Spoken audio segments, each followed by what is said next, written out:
مرزا غلام قادیانی کون تھا؟ دہلا دینے والے حقائق جانیے احمد عیسیٰ کی زبانی۔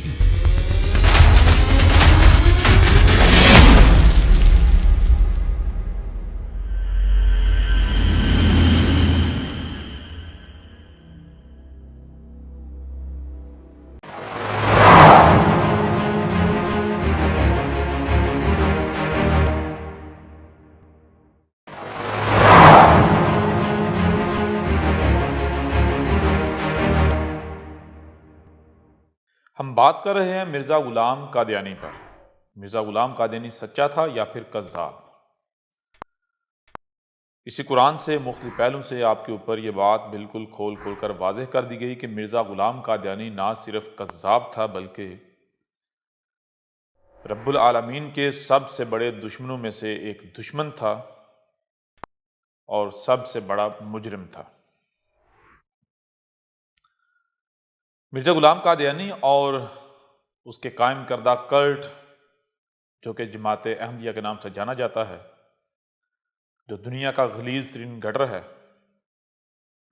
اس کے بارے میں مزید حقائق آپ کے اوپر واضح کرتے ہیں، لیکن اس کے لیے سب سے پہلے یہ جاننا ہوگا کہ یہ قرآن ہے کیا۔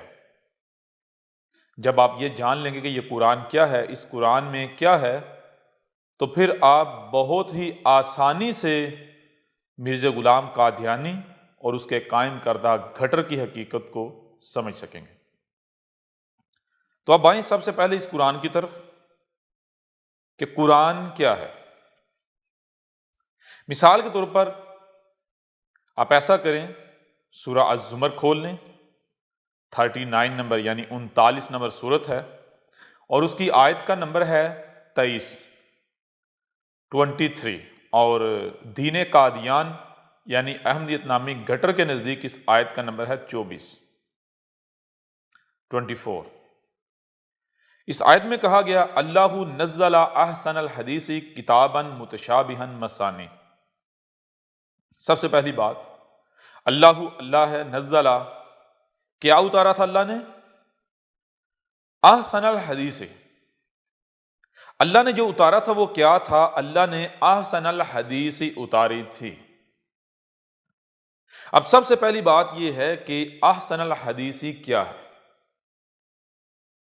الحدیث،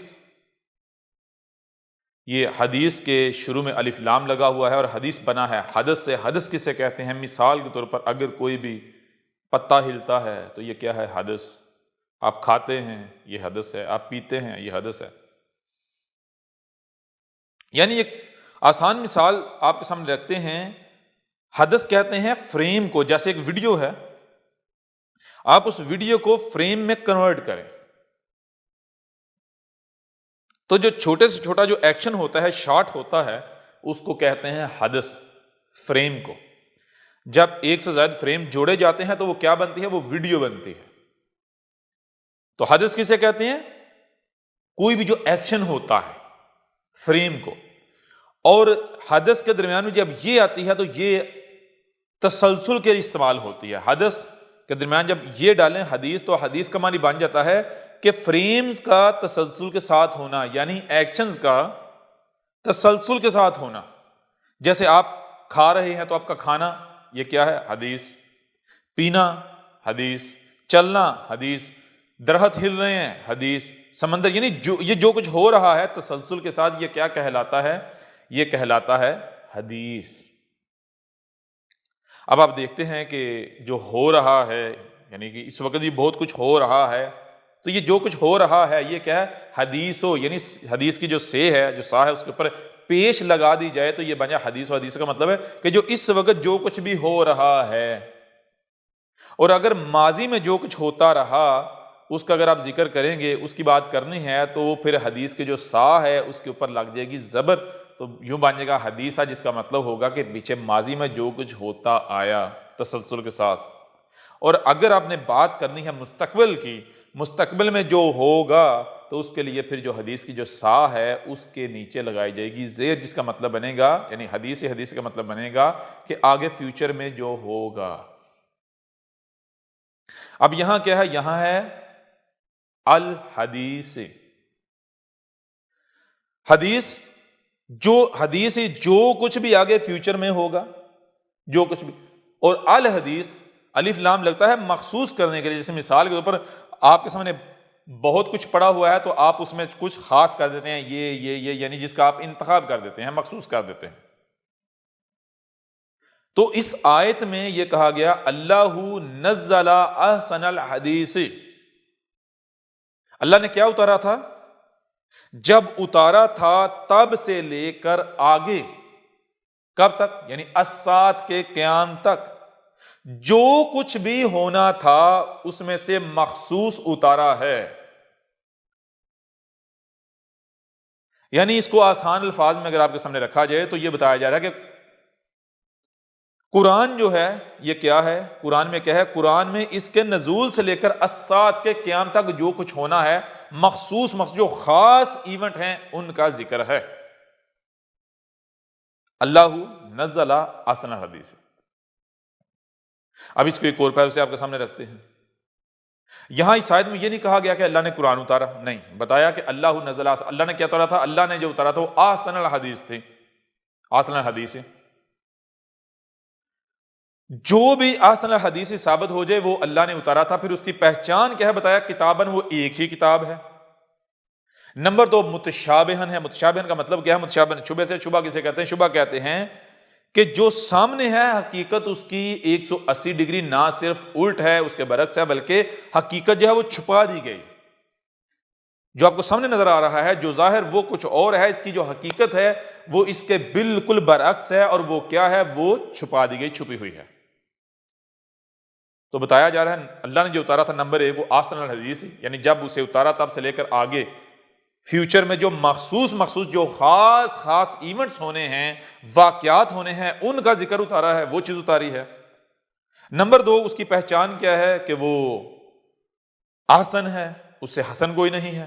نمبر 3 کتابن، ایک ہی کتاب ہے. نمبر 4 متشابہن، جو اللہ نے اتارا وہ ایسا ہے کہ جو اس کا ظاہر ہے حقیقت اس کے 180 ڈگری نہ صرف الٹ ہے، بلکہ حقیقت کو اتارنے والے نے، اللہ نے چھپا دیا. اللہ کے علاوہ اس کی حقیقت کا کسی کو بھی علم نہیں ہے.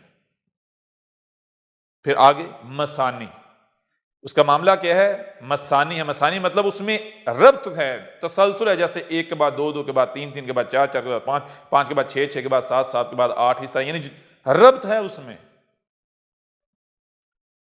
اب یہ جو پہچان بتائی گئی، یہ جو شرائط بتائی گئی، ان شرائط کے اوپر صرف اور صرف ایک ہی کتاب پورا اترتی ہے جن سے ہم مخاطب ہیں ان کے نزدیک. وہ کیا ہے؟ قرآن، جو آپ کے دونوں ہاتھوں کے درمیان ہے.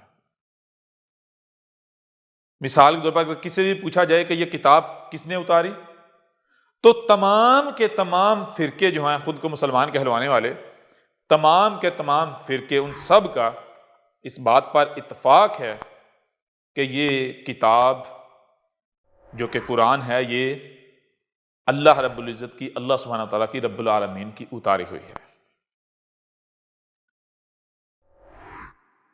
جب سب کے سب کا اس پر اتفاق ہے اور یہ قرآن ہی ان شرائط پر پورا اترتا ہے، تو پھر سوال یہ پیدا ہوتا ہے کہ اس قرآن کو اتارنے والے کے علاوہ کوئی واضح یعنی بیان کر سکتا ہے؟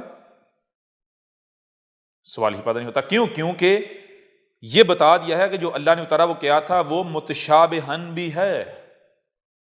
متشابہن یعنی ایسی چیز جس کا علم صرف اور صرف اللہ کے پاس ہے، اللہ کے علاوہ کسی کے پاس علم نہیں ہے. اس لیے اللہ کے علاوہ کوئی اسے بیان یعنی واضح بھی نہیں کر سکتا. کوئی نہیں بتا سکتا کہ اس میں کیا لکھا ہوا ہے. اس کو آپ ایک آسان سی مثال سے سمجھ لیں. مثال کے طور پر ہم یہ بحث نہیں کرتے کہ اللہ کیا ہے، کون ہے، کہاں ہے.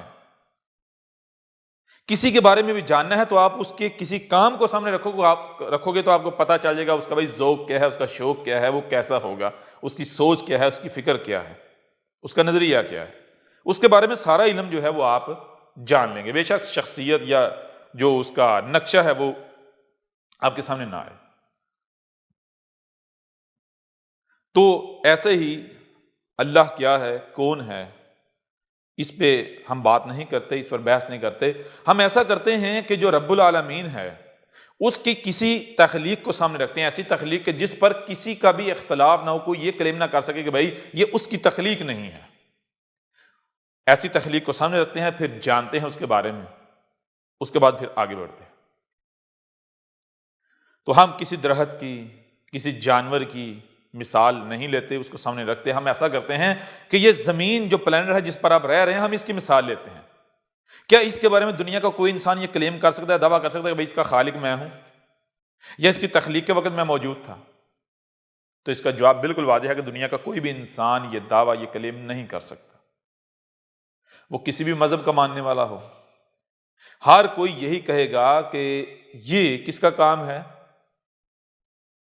جس نے سورج، چاند، ستارے بنائے، یعنی العالمین کا کام ہے، خالق کائنات کا کام ہے. وہ کون ہے، کیا ہے، یہ بات کی بات ہے.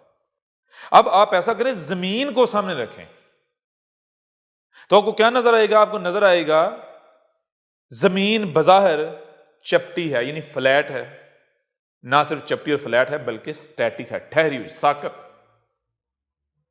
اب میں آپ سے سوال کرتا ہوں کہ کیا جو ظاہر نظر آ رہا ہے یہی حقیقت ہے؟ تو آج ہر کوئی یہ کہنے پر مجبور ہے کہ نہیں، جو ظاہر نظر آ رہا ہے حقیقت جو ہے وہ اس کے 180 ڈگری الٹ ہے، برعکس ہے. کیا ہے؟ ظاہر میں زمین چپٹی ہے، روٹی کی طرح، پلیٹ کی طرح گول ہے، سٹیٹک ہے، ٹھہری ہوئی ہے. لیکن جب آپ اس زمین سے باہر جاؤ گے، اس کو دور سے دیکھو گے، پھر پتا چلے گا کہ یہ زمین فلیٹ نہیں بلکہ گول ہے، گیند کی مانند گول ہے.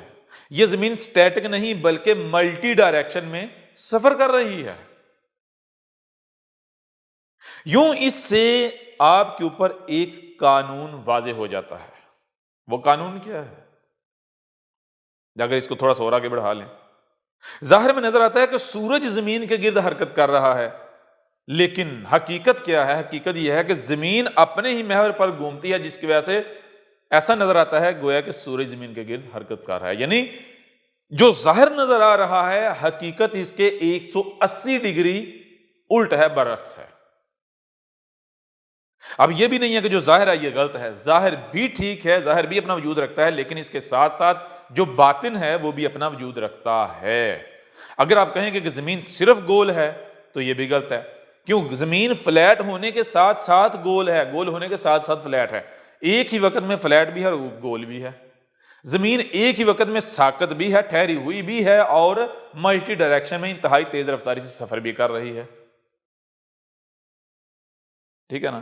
ایک ہی وقت میں سورج زمین کے گرد حرکت کرتا ہوا بھی نظر آتا ہے، اور زمین اپنے ہی محور پر حرکت کر رہی ہے، نہ کہ سورج زمین کے گرد حرکت کر رہا ہے. نظر تو آتا ہے لیکن حقیقت وہ نہیں ہے.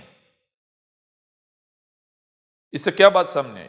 اس سے یہ قانون سامنے آ جاتا ہے کہ جو آپ کا خالق ہے اس نے ہر شے سے اس کا جوڑا بنایا ہے. جو زمین کا خالق ہے اس نے ہر شے سے اس کا جوڑا بنایا، یعنی جو اس کا قانون ہے، جو کام کرنے کا جو اس کا طریقہ ہے، جو طرز ہے، وہ کیا ہے؟ وہ یہ ہے کہ وہ ہر شے سے اس کا جوڑا خلق کرتا ہے، ایک ظاہر اور دوسرا باطن. یہی آپ اگر اپنی تخلیق میں غور کر لیں تو آپ کو پتا چلے گا کہ آپ دو حصوں میں تقسیم ہے، ایک آپ کا ظاہر ہے اور دوسرا باطن. اگر آپ صرف اور صرف ظاہر کو سامنے رکھیں گے، اس کی دیکھ بھال کریں گے، تو باطنی اعتبار سے، یعنی جو آپ کا چھپا ہوا پہلو ہے، جو چھپے ہوئے حصے ہیں، وہ ناکارہ ہو جائیں گے، بیکار ہو جائیں گے، اور آپ ختم ہو جائیں گے. آپ کو نقصانات کا سامنا کرنا پڑے گا. تو کیا چیز سامنے آئی؟ یہ قانون سامنے آیا کہ رب العالمین جو بھی ہے، جیسا بھی ہے، یہ بات الگ ہے، لیکن یہ اس کا قانون ہے، اس کی سنت ہے، اس کا طریقہ ہے کہ وہ جو بھی کام کرتا ہے وہ اس کا جوڑا بناتا ہے. ایک اس کا ظاہر ہوتا ہے اور دوسرا اس کا باطن. ظاہر اور باطن دونوں ایک دوسرے کی ضد ہوتے ہیں، دونوں ایک دوسرے کی ضد ہوتے ہیں. جو ظاہر نظر آ رہا ہوتا ہے، باطن جو اس کا چھپا ہوا پہلو ہوتا ہے، جو اس نے چھپا دیا، وہ اس کے 180 ڈگری برعکس ہوتا ہے. تو اب ذرا غور کریں، جب رب کا کام ایسے ہے تو یہ قرآن کس کا اتارا ہوا ہے؟ اللہ کا، اسی رب العالمین کا قرآن اتارا ہوا نہیں ہے. جب یہ قرآن رب العالمین کا اتارا ہوا ہے تو پھر اس کا مطلب کیا ہے؟ اس قرآن کے دو پہلو ہیں، ایک ظاہر ہے اور دوسرا اس کا باطن یعنی چھپا ہوا پہلو۔ ظاہر کیا ہے؟ وہ ہر کسی کو نظر آ رہا ہے، اور چھپا ہوا پہلو اس کا علم ظاہری بات ہے چھپانے کے والے کے علاوہ کسی کے پاس ہو ہی نہیں سکتا۔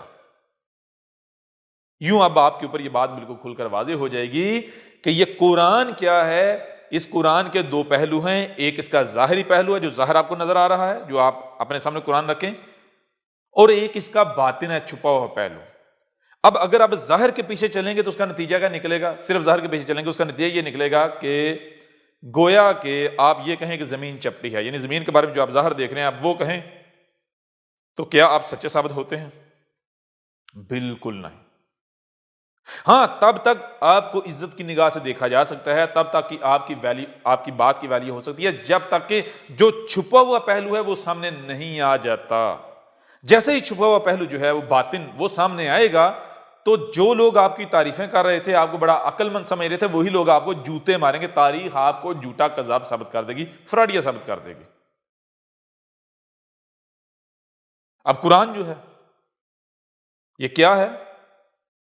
اس قانون سے بھی یہ بات بالکل آپ کے اوپر کھل کر واضح ہو گئی کہ قرآن کے دو پہلو ہیں، نمبر ایک اس کا ظاہری پہلو، نمبر دو اس کا پوشیدہ چھپا ہوا پہلو، اور اسی کی یہاں بات کی گئی۔ اللہ نزل احسن الحدیث کتابا متشابہا مثانی۔ اللہ ہے، نزلہ جو اتارا تھا، کیا اتارا تھا؟ اللہ نے احسن الحدیث، اس قرآن کے نزول سے لے کر یعنی جب اسے اتارا گیا تب سے لے کر آگے الساعۃ کے قیام تک جو کچھ بھی ہونا تھا اس میں سے جو مخصوص خاص ایونٹس ہیں ان کا ذکر، ان کے بارے میں اس قرآن میں بات کی گئی۔ اب سوال یہ پیدا ہوتا ہے کہ اگر قرآن میں اس کے نزول سے لے کر الساعۃ کے قیام تک جو کچھ ہونا تھا اس میں سے مخصوص ایونٹس کا ذکر ہے، تو کیا اس بات کا کسی کو پتا تھا؟ اس بارے میں آپ ایسا کریں، اسی قرآن کو کھولیں اور اس میں آپ ایسا کریں، لفظ سرچ کریں اساطیر یا اساطیر الاولین۔ جب آپ اساطیر الاولین یہ الفاظ سرچ کریں گے تو آپ کے سامنے 9 آیات آئیں گی، آپ کے سامنے 9 آیات آئیں گی۔ ہم ان 9 کی 9 آیات کو آپ کے سامنے نہیں رکھتے، آپ خود قرآن میں سرچ کریں آپ کے سامنے آ جائیں گی۔ ہم ان میں سے کچھ آیات کو آپ کے سامنے رکھتے ہیں۔ مثال کے طور پر سب سے پہلی بات سورہ النحل ہے، 16 نمبر سورت ہے، اور اس کی آیت کا نمبر ہے 24، یعنی 16 نمبر سورت کی جو آیت کا نمبر ہے وہ ہے 24، اور جماعت احمدیہ نامی گھٹر کے نزدیک اس آیت کا نمبر کیا ہے؟ 25۔ اس میں کہا جا رہا ہے وَإِذَا قِيلَ لَهُمْ مَاذَا أَنزَلَ رَبُّكُمْ قَالُوا أَسَاطِيرُ الْأَوَّلِينَ۔ وَإِذَا اور جب قیلا بتایا گیا لہم ان کو ماذا انزل ربکم کیا تھا جو تمہارے رب نے اتارا تھا، جب ان کو بتایا گیا، کب بتایا گیا؟ تب بتایا گیا جب یہ کہہ رہے ہیں، کیا کہہ رہے ہیں؟ قالوا، آگے سے جواب دے رہے ہیں، جو کہہ رہے ہیں کیا کہہ رہے ہیں؟ اساطیر الاولین، یعنی جو قرآن کو ماننے کے دعوے دار ہیں، قرآن سے ہدایت کے رہنمائی کے دعوے دار ہیں، وہ یہ کہہ رہے ہیں کہ اس قرآن میں اساطیر الاولین ہیں۔ اساطیر سطر کی جمع ہے، سطر کہتے ہیں لائن کو، اور الاولین جو اس قرآن کے نزول سے پہلے قومیں جو لوگ گزر چکے، جو رسول جو قومیں گزر چکی، اس قرآن میں ان کی لائنیں ہیں، ان کا ذکر ہے، ان کی بات کی گئی۔ یعنی قرآن یہ کہہ رہا ہے کہ کسی کو بھی نہیں پتا کہ اس قرآن میں کیا ہے، ہر کوئی یہی سمجھ رہا ہے، یہی کہہ رہا ہے کہ اس قرآن میں، اس قرآن کے نزول سے پہلے جو قومیں گزر چکی، جو رسول گزر چکے، ان کا ذکر ہے۔ جب یہ کہا جا رہا ہے تو تب وَإِذَا اور تب قیلا ان کو بتایا گیا. کیا بتایا گیا؟ لہم ان کو جو اس وقت موجود ہیں، یعنی اس وقت جو موجود ہیں، ماذا انزل ربکم کیا تھا جو تمہارے رب نے اتارا تھا. تو کیا بتایا گیا؟ یہ بڑی دہلا دینے والی بات ہے. یہی بتایا گیا کہ اے عقل کے اندھو، اے گدھے کے بچوں، تم کیوں کہہ رہے ہو کہ اس قرآن میں اساطیر الاولین ہیں؟ کیوں کہہ رہے ہو؟ کیونکہ تمہیں پتہ ہی نہیں رب کیا ہے، تمہیں پتہ ہی نہیں رب کا قانون کیا ہے. تم ظاہر کی اتباع کرنے والے ہو، تم ظن کی اتباع کرنے. ظن کسی کہتے ہیں؟ ظن کہتے ہیں ظاہر کے پیچھے چلنا. تمہیں پتہ ہی نہیں کہ رب نے، رب العالمین نے ہر شے اس کا جوڑا خلق کیا ہے. تمہیں پتہ ہی نہیں کہ رب کا جو کلام ہے، جو رب نے اتارا ہے، اس کے دو پہلو ہیں، ایک ظاہر اور باطن. تم صرف ظاہر کے پیچھے چل رہے ہو، ظن کی اتباع کرے ہو. ظن یعنی ظاہر کے پیچھے چل رہے ہو. جب ظاہر کو دیکھو گے تو ظاہر سی بات ہے. اس قرآن میں کیا نظر آئے گا؟ اس قرآن میں وہ جو رسول گزر چکے ان کا ذکر نظر آئے گا، وہ جو قومیں گزر چکی، جو ہلاک ہو چکی، ان کا ذکر نظر آئے گا. ظاہر میں تو یہ نظر آئے گا. ظاہر میں تو واقعات اس قرآن میں اساطیر الاولین ہی نظر آئیں گی، لیکن اس قرآن میں اساطیر الاولین نہیں ہے، بلکہ اس قرآن میں تو اس قرآن کے نزول سے لے کر الساعۃ کے قیام تک کا ذکر ہے، مخصوص واقعات کا ذکر ہے.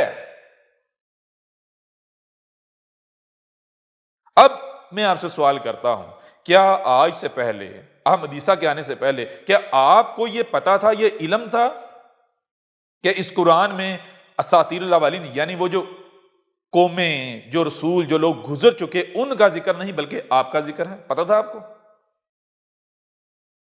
قرآن کے نزول سے بعد ان کا ذکر ہے. تو دنیا کا کوئی شخص یہ نہیں بتا سکتا، یہ نہیں کہہ سکتا کہ جی ہاں جی ہمیں پتا تھا. کیوں؟ کیونکہ جتنے بھی تراجم ہیں، مثال کے طور پر وہ تمام کی تمام آیات اٹھا کر سامنے رکھیں، کسی کے سامنے رکھیں کہ جن میں نوح کا یا گزشتہ اقوام کا یا گزشتہ رسولوں کا ذکر ہے، ان سے پوچھیں یہ کیا لکھا ہوا، تو یہی کہیں گے نوح کا ذکر ہے، یہ ہود کا ذکر ہے، یہ صالح کا ذکر ہے، یہ شعیب کا ذکر ہے، یہ ابراہیم کا ذکر ہے، یہ لوط کا ذکر ہے، یہ موسیٰ کا ذکر ہے، یہ عیسیٰ ابن مریم کا ذکر ہے، یہ آل فرعون کا یا فرعون کا ذکر ہے، یہ فرعون کی افواج کا ذکر ہے، یہ وہ جو قومیں ہلاک ہو چکی، قوم نوح، قوم عاد، قوم سمود، قوم شعیب، قوم لوط، قوم ابراہیم، آل فرعون، یہ ان کا ذکر ہے، یہ بنی اسرائیل ہے، بنی اسرائیل کا ذکر ہے. یہی نہیں کہا جائے گا؟ اب جتنے بھی تراجم ہیں، جتنی بھی تفاسیر ہیں، ان کو اٹھا کر دیکھ لیں، ان کے اندر آپ کو یہی ملے گا. ہر مترجم، ہر مفسر یہی کہہ رہا ہے کہ جناب نوح کا ذکر ہے، یہ جو رسول گزر چکے ہیں یہ ان کا ذکر ہے، یہ جو قومیں گزر چکی ہیں ان کا ذکر ہے، یہ بنی اسرائیل کا ذکر ہے. آج تک احمد عیسیٰ کے آنے سے پہلے کبھی بھی کسی نے یہ نہیں کہا کہ اس قرآن میں وہ جو گزر چکے ان کا ذکر نہیں بلکہ تمہارا ذکر ہے. یہ واحد احمد عیسیٰ ہے جس نے آ کر یہ بتایا ہے کہ اس قرآن میں اساطیر الاولین نہیں بلکہ تمہارا ذکر ہے. مثال کے طور پر اب ذرا غور کیجئے گا، آپ ایسا کریں، سورہ الانبیاء نکالیں، سورہ الانبیاء،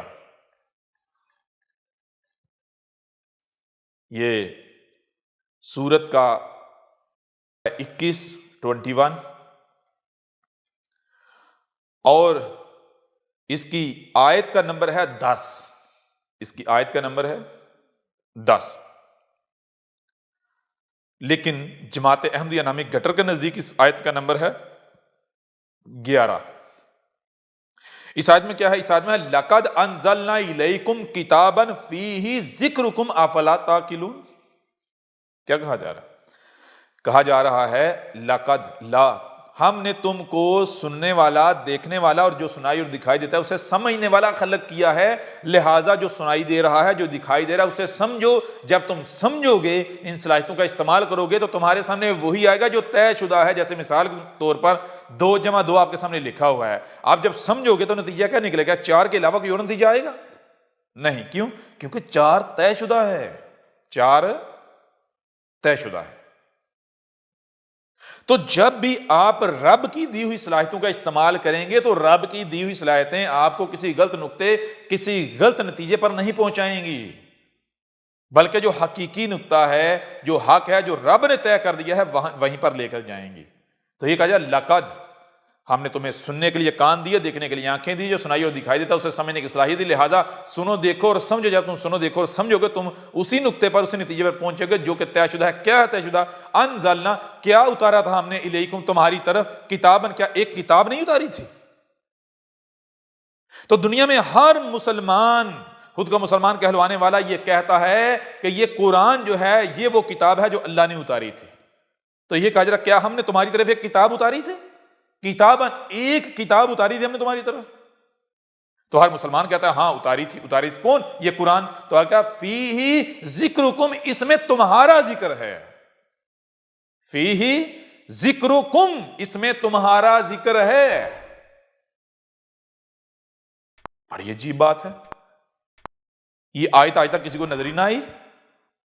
قرآن کہہ رہا ہے اس میں تمہارا ذکر ہے، لیکن آج تک یہ کہا جاتا رہا کہ جناب اس قرآن میں تو اساطیر الاولین ہے، اساطیر الاولین ہے، اساطیر الاولین ہے۔ مثال کے طور پر آپ غور کریں، جب آپ کو کہا کہ آپ اساطیر الاولین سرچ کریں تو کیا نتیجہ آپ کے سامنے آئے گا؟ مثال کے طور پر سورہ الانفال ہے، 8 نمبر سورت ہے، اس کی آیت نمبر 31 ہے، 31، اور دین قادیان یعنی گٹر کے نزدیک آیت کا نمبر ہے 32۔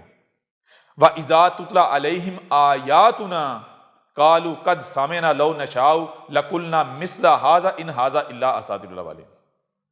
یعنی یہاں بھی یہی بات کی جائے کہ جب ان کے اوپر آیات کی تلاوت کی گئی، آیات کو کھول کھول کر واضح کیا گیا، بیان کیا گیا، تو سننے کے باوجود آگے سے ان کا جواب کیا ہے؟ ان کا جواب وہی ہے، ان ہاذا الا اساطیر الاولین، نہیں ہے یہ، اگر ہے تو کیا اساطیر الاولین ہے، یعنی جو قومیں، جو لوگ گزر چکے، اس قرآن میں ان کا ذکر ہے، ہمارا ذکر تھوڑی ہے۔ اسی طرح مثال کے طور پر سورہ المومنون ہے، 23 نمبر سورت ہے، 23 نمبر سورت، اور اس کی آیت ہے 83، اور دین قادیان یعنی گٹر کا نزدیک اس آیت کا نمبر ہے 84۔ اس میں کیا ہے؟ لقد وعدنا نحن وآباؤنا ھذا من قبل ان ھذا الا اساطیر الاولین۔ یہاں کہہ رہے ہیں کہ ہمارا وعدہ ہے، تم اپنی تحقیق کر لو، یعنی الٹا کہا جا رہا ہے کہ تم اپنی تحقیق کر لو، اس قرآن میں کیا ہے؟ ہمارے آباء و اجداد نے بھی ہمیں یہی بتایا ہے، ان کے لٹریچروں کی تفاسیر سے یہی بات ہمیں پتہ چلتی ہے کہ اس قرآن میں کیا ہے، نہیں اگر ہے تو کیا ہے؟ اساطیر الاولین، وہ جو قومیں، جو رسول گزر چکے ان کا ذکر ہے، ان کی لائنیں ہیں، ہمارا ذکر تھوڑا ہی ہے۔ باقی آیات میں بھی آپ دیکھ رہے ہیں نہیں مانا جا رہا، نہیں مان رہے، لیکن قرآن کیا کہہ رہا ہے؟ دہلا کے رکھ دینے والی بات ہے۔ قرآن یہ کہہ رہا ہے کہ اس قرآن کو ماننے کے دعوے دار، اس قرآن کو اپنے لیے حجت تسلیم کرنے کے دعوے دار یہ کہہ رہے ہیں کہ اس قرآن میں اساطیر الاولین ہیں، اس قرآن میں نوح اور قوم نوح کا ذکر ہے، اس قرآن میں ہود اور قوم عاد کا ذکر ہے، اس قرآن میں صالح اور قوم سمود کا ذکر ہے، اس قرآن میں شعیب اور قوم مدین کا ذکر ہے، اس قرآن میں ابراہیم اور قوم ابراہیم کا ذکر ہے، اس قرآن میں لوط اور قوم لوط کا ذکر ہے، اس قرآن میں موسیٰ اور آل فرعون کا ذکر ہے، اس قرآن میں یوسف کا ذکر ہے، اس قرآن میں بنی اسرائیل کا ذکر ہے، اس قرآن میں عیسیٰ ابن مریم کا ذکر ہے۔ یہ کہہ رہے ہیں، اور یہ کون ہے؟ یہ سارے کے سارے الاولین ہیں، یہ سارے کے سارے اس قرآن کے نزول سے پہلے گزر چکے ہوئے ہیں، پہلے والے ہیں۔ تو پھر کیا یہ اساطیر الاولین نہ بنیں ان کی نظروں میں؟ قرآن کہہ رہا ہے کہ قرآن کے ماننے کے دعوے دار، قرآن کو اپنے لیے حجت تسلیم کرنے کے دعوے دار کیا کہہ رہے ہیں کہ قرآن میں اساطیر الاولین ہیں، لیکن قرآن کیا کہہ رہا ہے؟ دوسرا قرآن یہ کہہ رہا ہے کہ میں یہ کہتا ہوں، جو میرا بھیجا ہوا ہے وہ یہ کہہ رہا ہے، رب کا بندہ، رب یہ کہہ رہا ہے کہ اس قرآن میں تمہارا ذکر ہے۔ ہاں، یہاں سوال یہ پیدا ہوتا ہے کہ اگر یہ کہا جا رہا ہے اس قرآن میں تمہارا ذکر ہے تو کیسے ثابت کیا جائے؟ کیوں؟ اس لیے کہ اگر اس قرآن میں ہمارا ذکر ہوتا تو نوح کا ذکر تو نہ ہوتا، یا جو رسول گزر چکے ہیں، جو قومیں گزرے ان کا ذکر تو نہ ہوتا، یہاں پر ہمارے نام ہوتے، لیکن نام تو ان کے ہیں۔ آخر وہ کیا وجہ ہے جس وجہ سے آج تک یہ سمجھا جاتا رہا کہ اس قرآن میں اساطیر الاولین ہیں؟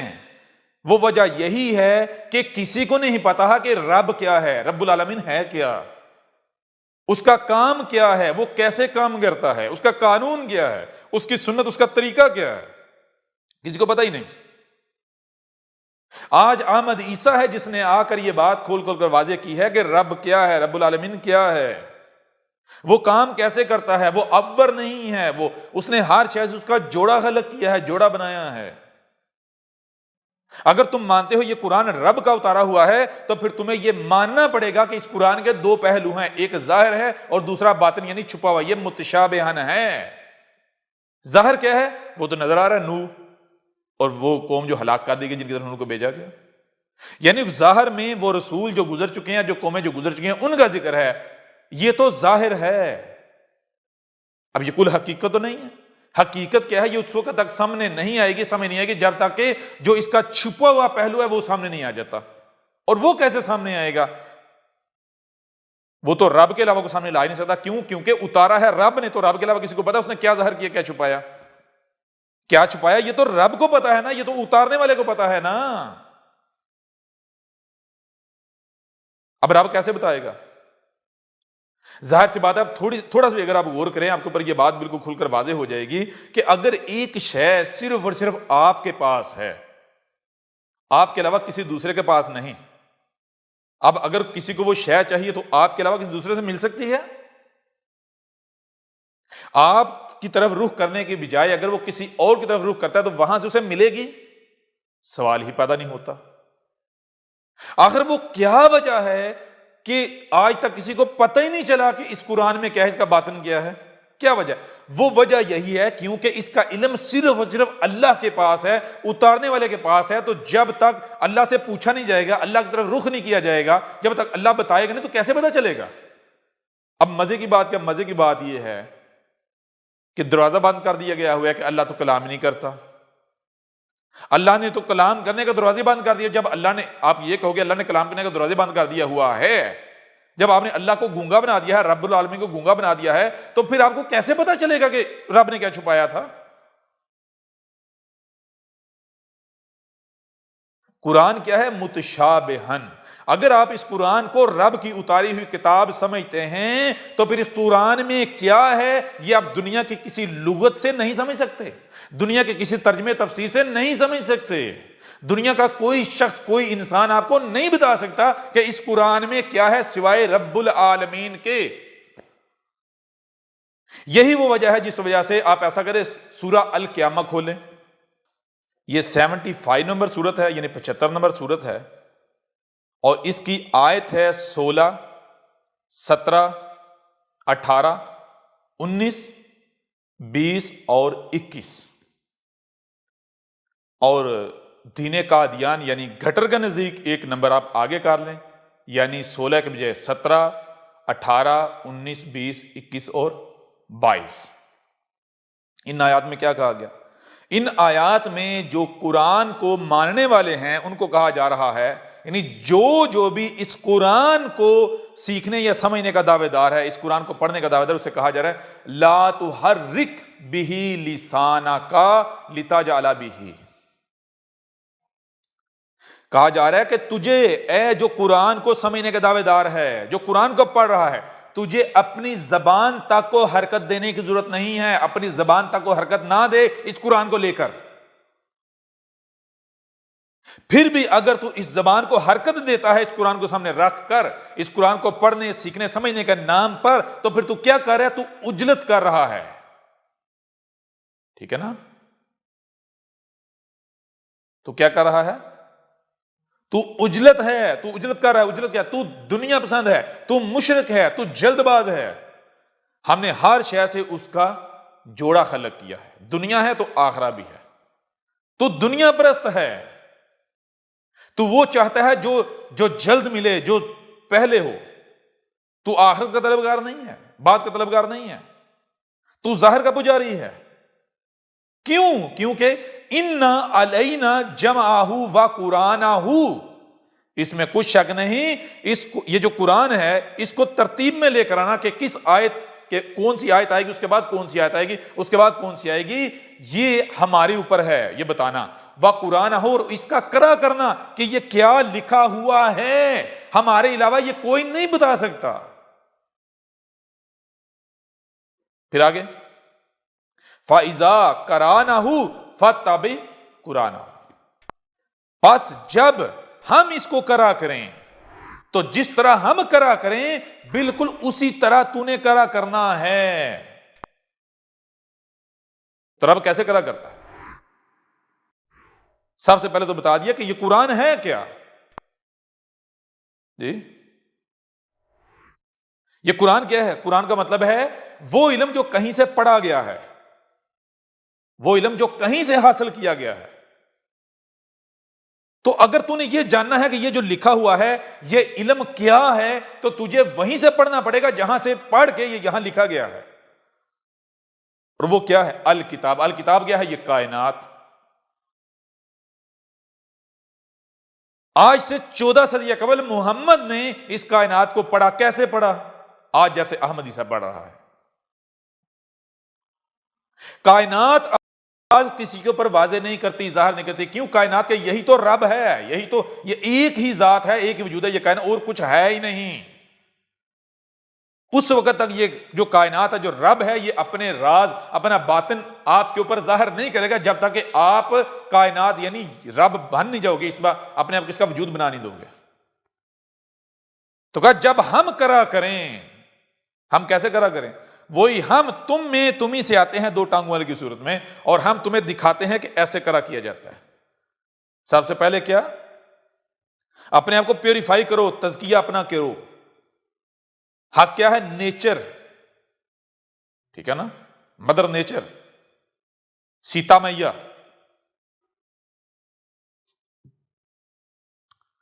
تو تمہیں وجود میں کون لایا ہے؟ یہ کائنات نہیں لائی، نیچر نہیں لائی۔ تمہیں ایک نیچر وجود میں لائی ہے تو نیچر کو پتا ہے، کائنات کو پتا ہے تمہیں کس مقصد کے لیے لائی، تمہاری لیے کیا فائدہ مند ہے، کیا نقصانات ہے، اس نے کیسے تخلیق کیا۔ تو اپنے آپ کو اس کے آگے سنڈ کا جو رزق وہ دے، جب وہ رزق تم استعمال کرو گے، جب ہر طرف سے اپنے کو کاٹ کے رب کی طرف یعنی کائنات کی طرف رخ کرو گے، تو پھر نہ صرف تم رب کا کائنات کا حصہ وجود بن جاؤ گے، بلکہ پھر کائنات رب جو ہے وہ تمہارے اوپر راز کھولنا شروع کر دے گا۔ پھر تمہیں سمجھ آئے گی کہ یہ کیا لکھا ہوا ہے۔ کہا تھا ایسے کرنا ہے، ثم ان علینا بیانہ، پھر اس میں کچھ شک نہیں، ہمارے اوپر ہے اس کا بیان کرنا، اس کو کھول کھول کر واضح کرنا۔ یہ جو قرآن ہے، اس قرآن کو اس وقت تک دنیا کی کوئی طاقت سمجھ سکتی ہی نہیں، کسی کے اوپر بیان ہو ہی نہیں سکتا جب تک کہ آپ اپنے آپ کو رب نہ بنا لیں، کائنات نہ بنا لیں، نیچر نہ بنا لیں، ممکن ہی نہیں ہے۔ پھر آگے کلا بل تحبون العاجلہ، لیکن جو اجلت پسند ہے ان کے اوپر نہیں کھلے گا، ان کے اوپر بیان نہیں کیا جائے گا، وہ نہیں سمجھ سکتے۔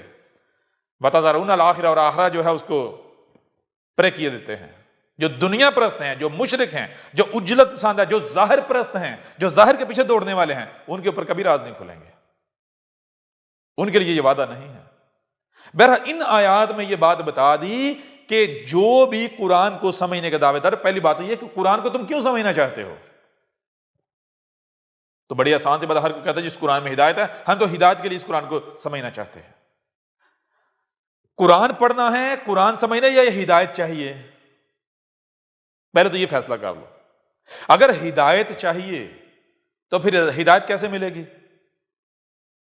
کیا کہا؟ رسول میں تمہارے لیے اسوۃ حسنہ ہے۔ اسوۃ حسنہ کا مطلب کیا ہے؟ کہ یہ جو شخص ہے جو ہمارا رسول ہے، جس کو تم تسلیم کر رہے ہو، یہ تمہارے لیے عملی نمونہ ہے، پریکٹیکل ایگزامپل ہے۔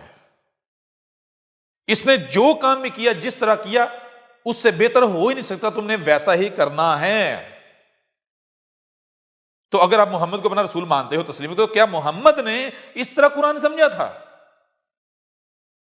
کہ کوئی کتاب اس کے سامنے پڑھی ہوئی تھی، اس نے وہ کتاب پڑھی، اور وہ کتاب اس کی زبان میں نہیں تھی، پہلے اس نے وہ زبان سیکھی؟ نہیں۔ محمد بھی ایک وقت تک گمراہ تھا۔ کیوں گمراہ تھا؟ اس لیے نہیں کہ اس کی خواہش، اس کی چاہت نہیں، محمد رب کا لایا ہوا تھا نا، رب تھا، رب خود۔ تو رب خود آتا ہے تمہاری رہنمائی کے لیے، اسوۃ حسنہ بانی تب سکتا ہے جب اسی طرح آئے، اسی طرح رسول آئے جیسے تم آتے ہو۔ پہلے وہ بھی آباء و اجداد کے دین پر ہو، لیکن جب باشعور ہو جائے تو پھر وہ تمام فرقے جو ہے ان کی طرف رخ کرے، اور بالآخر پتہ چلے کہ کسی کے پاس بھی حق نہیں ہے، تو پھر اپنا رخ کدھر کرے؟ ہر طرف سے کاٹ کر اپنا رخ کدھر کرے؟ رب کی طرف، کائنات کی جو کریٹر ہے، جو خالق ہے، وہ کیا ہے؟ یہی کائنات۔ تو جب آپ ہر طرف سے رخ کاٹ کے اپنا کائنات کی طرف رخ کرو گے تو کائنات جو ہے، رب جو ہے، وہ ایسا تھوڑی ظالم تھوڑا ہی ہے، کنجوس تھوڑا ہی ہے کمینہ تھوڑا ہی ہے.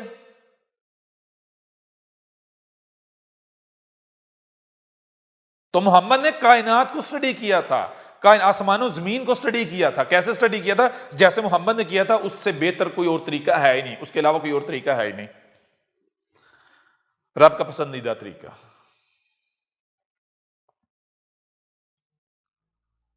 تو چیز یہ ہے، ان آیات میں یہ بات بالکل کھول کر واضح کر دی کہ جو بھی ہدایت کے طلبگار ہیں وہ ان کو یہ قرآن اپنے سامنے رکھ کے اپنی زبان تک کو بھی حرکت دینے کی ضرورت نہیں ہے. کیوں؟ کیونکہ اس قرآن کا جمع کرنا، یعنی آیات کے ساتھ آیات جوڑنا، کس آیت کے ساتھ کون سی آیت آئے گی، ترتیب میں لے کر آنا، پھر ان کو بیان کرنا، یہ رب کے علاوہ کوئی کر نہیں سکتا. یہ رب کی ذمہ داری ہے.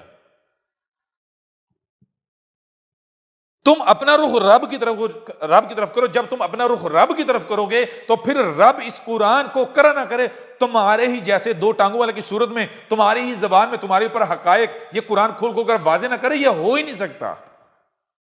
لیکن جو رب کی طرف رخ نہیں کریں گے تو پھر لے لو جہاں سے ہدایت ملتی ہے. کیوں؟ قرآن تو رب کا اتارا ہوا ہے، اور رب کیا ہے، جو بھی کام کرتا ہے وہ متشابہن ہوتا ہے. ایک اس کا ظاہر ہوتا ہے اور ایک چھپا ہوا پوشیدہ پہلو. پوشیدہ پہلو جو ہے جب تک وہ سامنے نہیں آئے گا آپ ہدایت پا نہیں سکتے، اب حق تک پہنچ نہیں سکتے.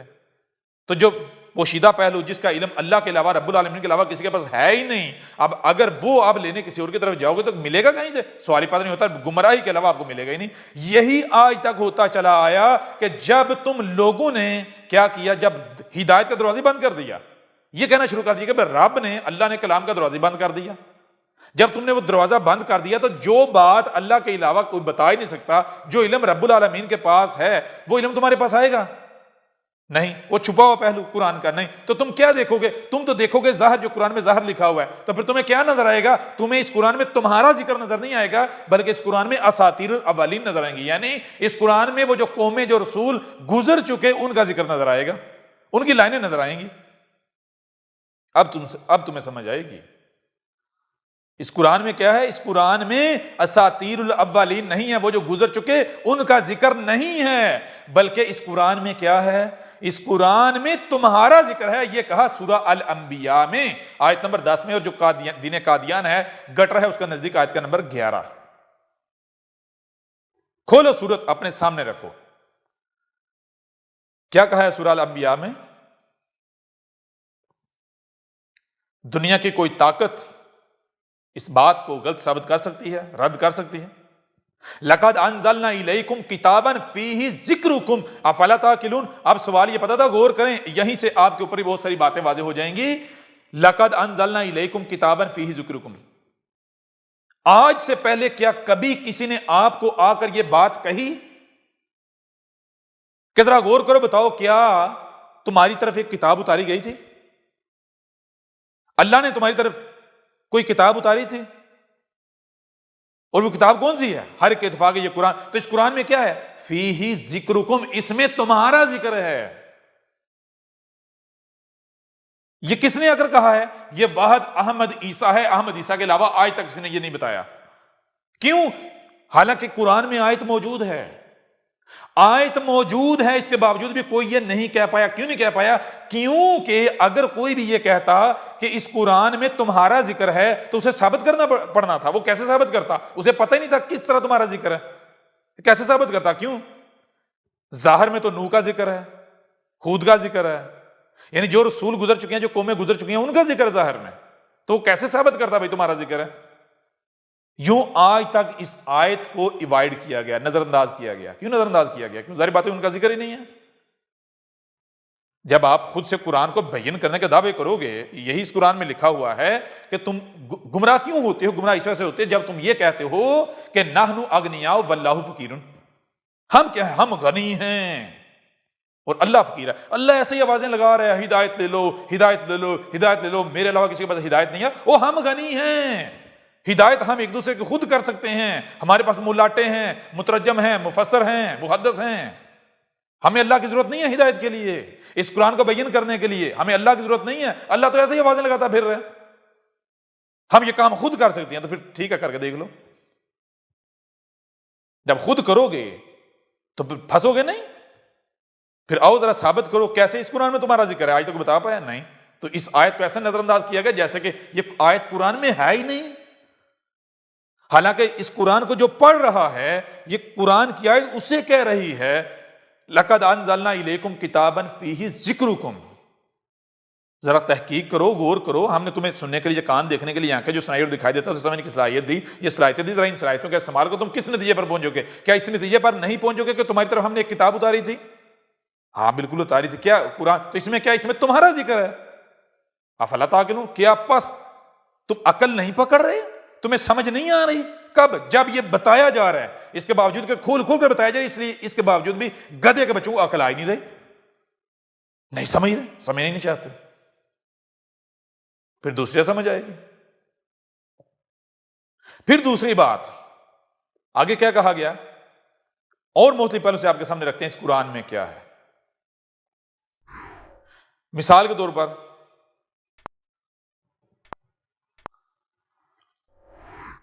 سورہ الاسراء ہے، 17 نمبر سورت ہے، یعنی 17 نمبر سورت ہے، اور آیت کا نمبر ہے 41 41، اور دین قادیان یعنی گٹر کے نزدیک آیت کا نمبر ہے 42 42۔ جب بھی ہم آیت کا نمبر بتائیں تو جو دین قادیان ہے، جو دنیا کا غلیظ ترین گٹر ہے، ان کا نزدیک آیت کا نمبر آپ ایک اوپر کر لیا کریں، یعنی اگر مثال ہم ایک بتاتے ہیں تو ان کے نزدیک 2 ہوگا، 2 بتاتے ہیں ان کے نزدیک 3 ہوگا، 3 بتاتے ہیں ان کے نزدیک 4 ہوگا۔ لہٰذا آئندہ ہم یہ نہیں کہیں گے کہ دین قادیان کے نزدیک آیت نمبر فلاں، آیت نمبر فلاں، نہیں، آپ خود ہی اس کو ایک نمبر آگے جمپ کر لیا کریں۔ تو سورہ الاسراء ہے، 17 نمبر سورت ہے، اس کا آیت نمبر 41 ہے، وَلَقَدْ صَرَفْنَا فِي هَذَا الْقُرْآنِ لِيَذَّكَّرُوا وَمَا يَزِيدُهُمْ إِلَّا نُفُورًا۔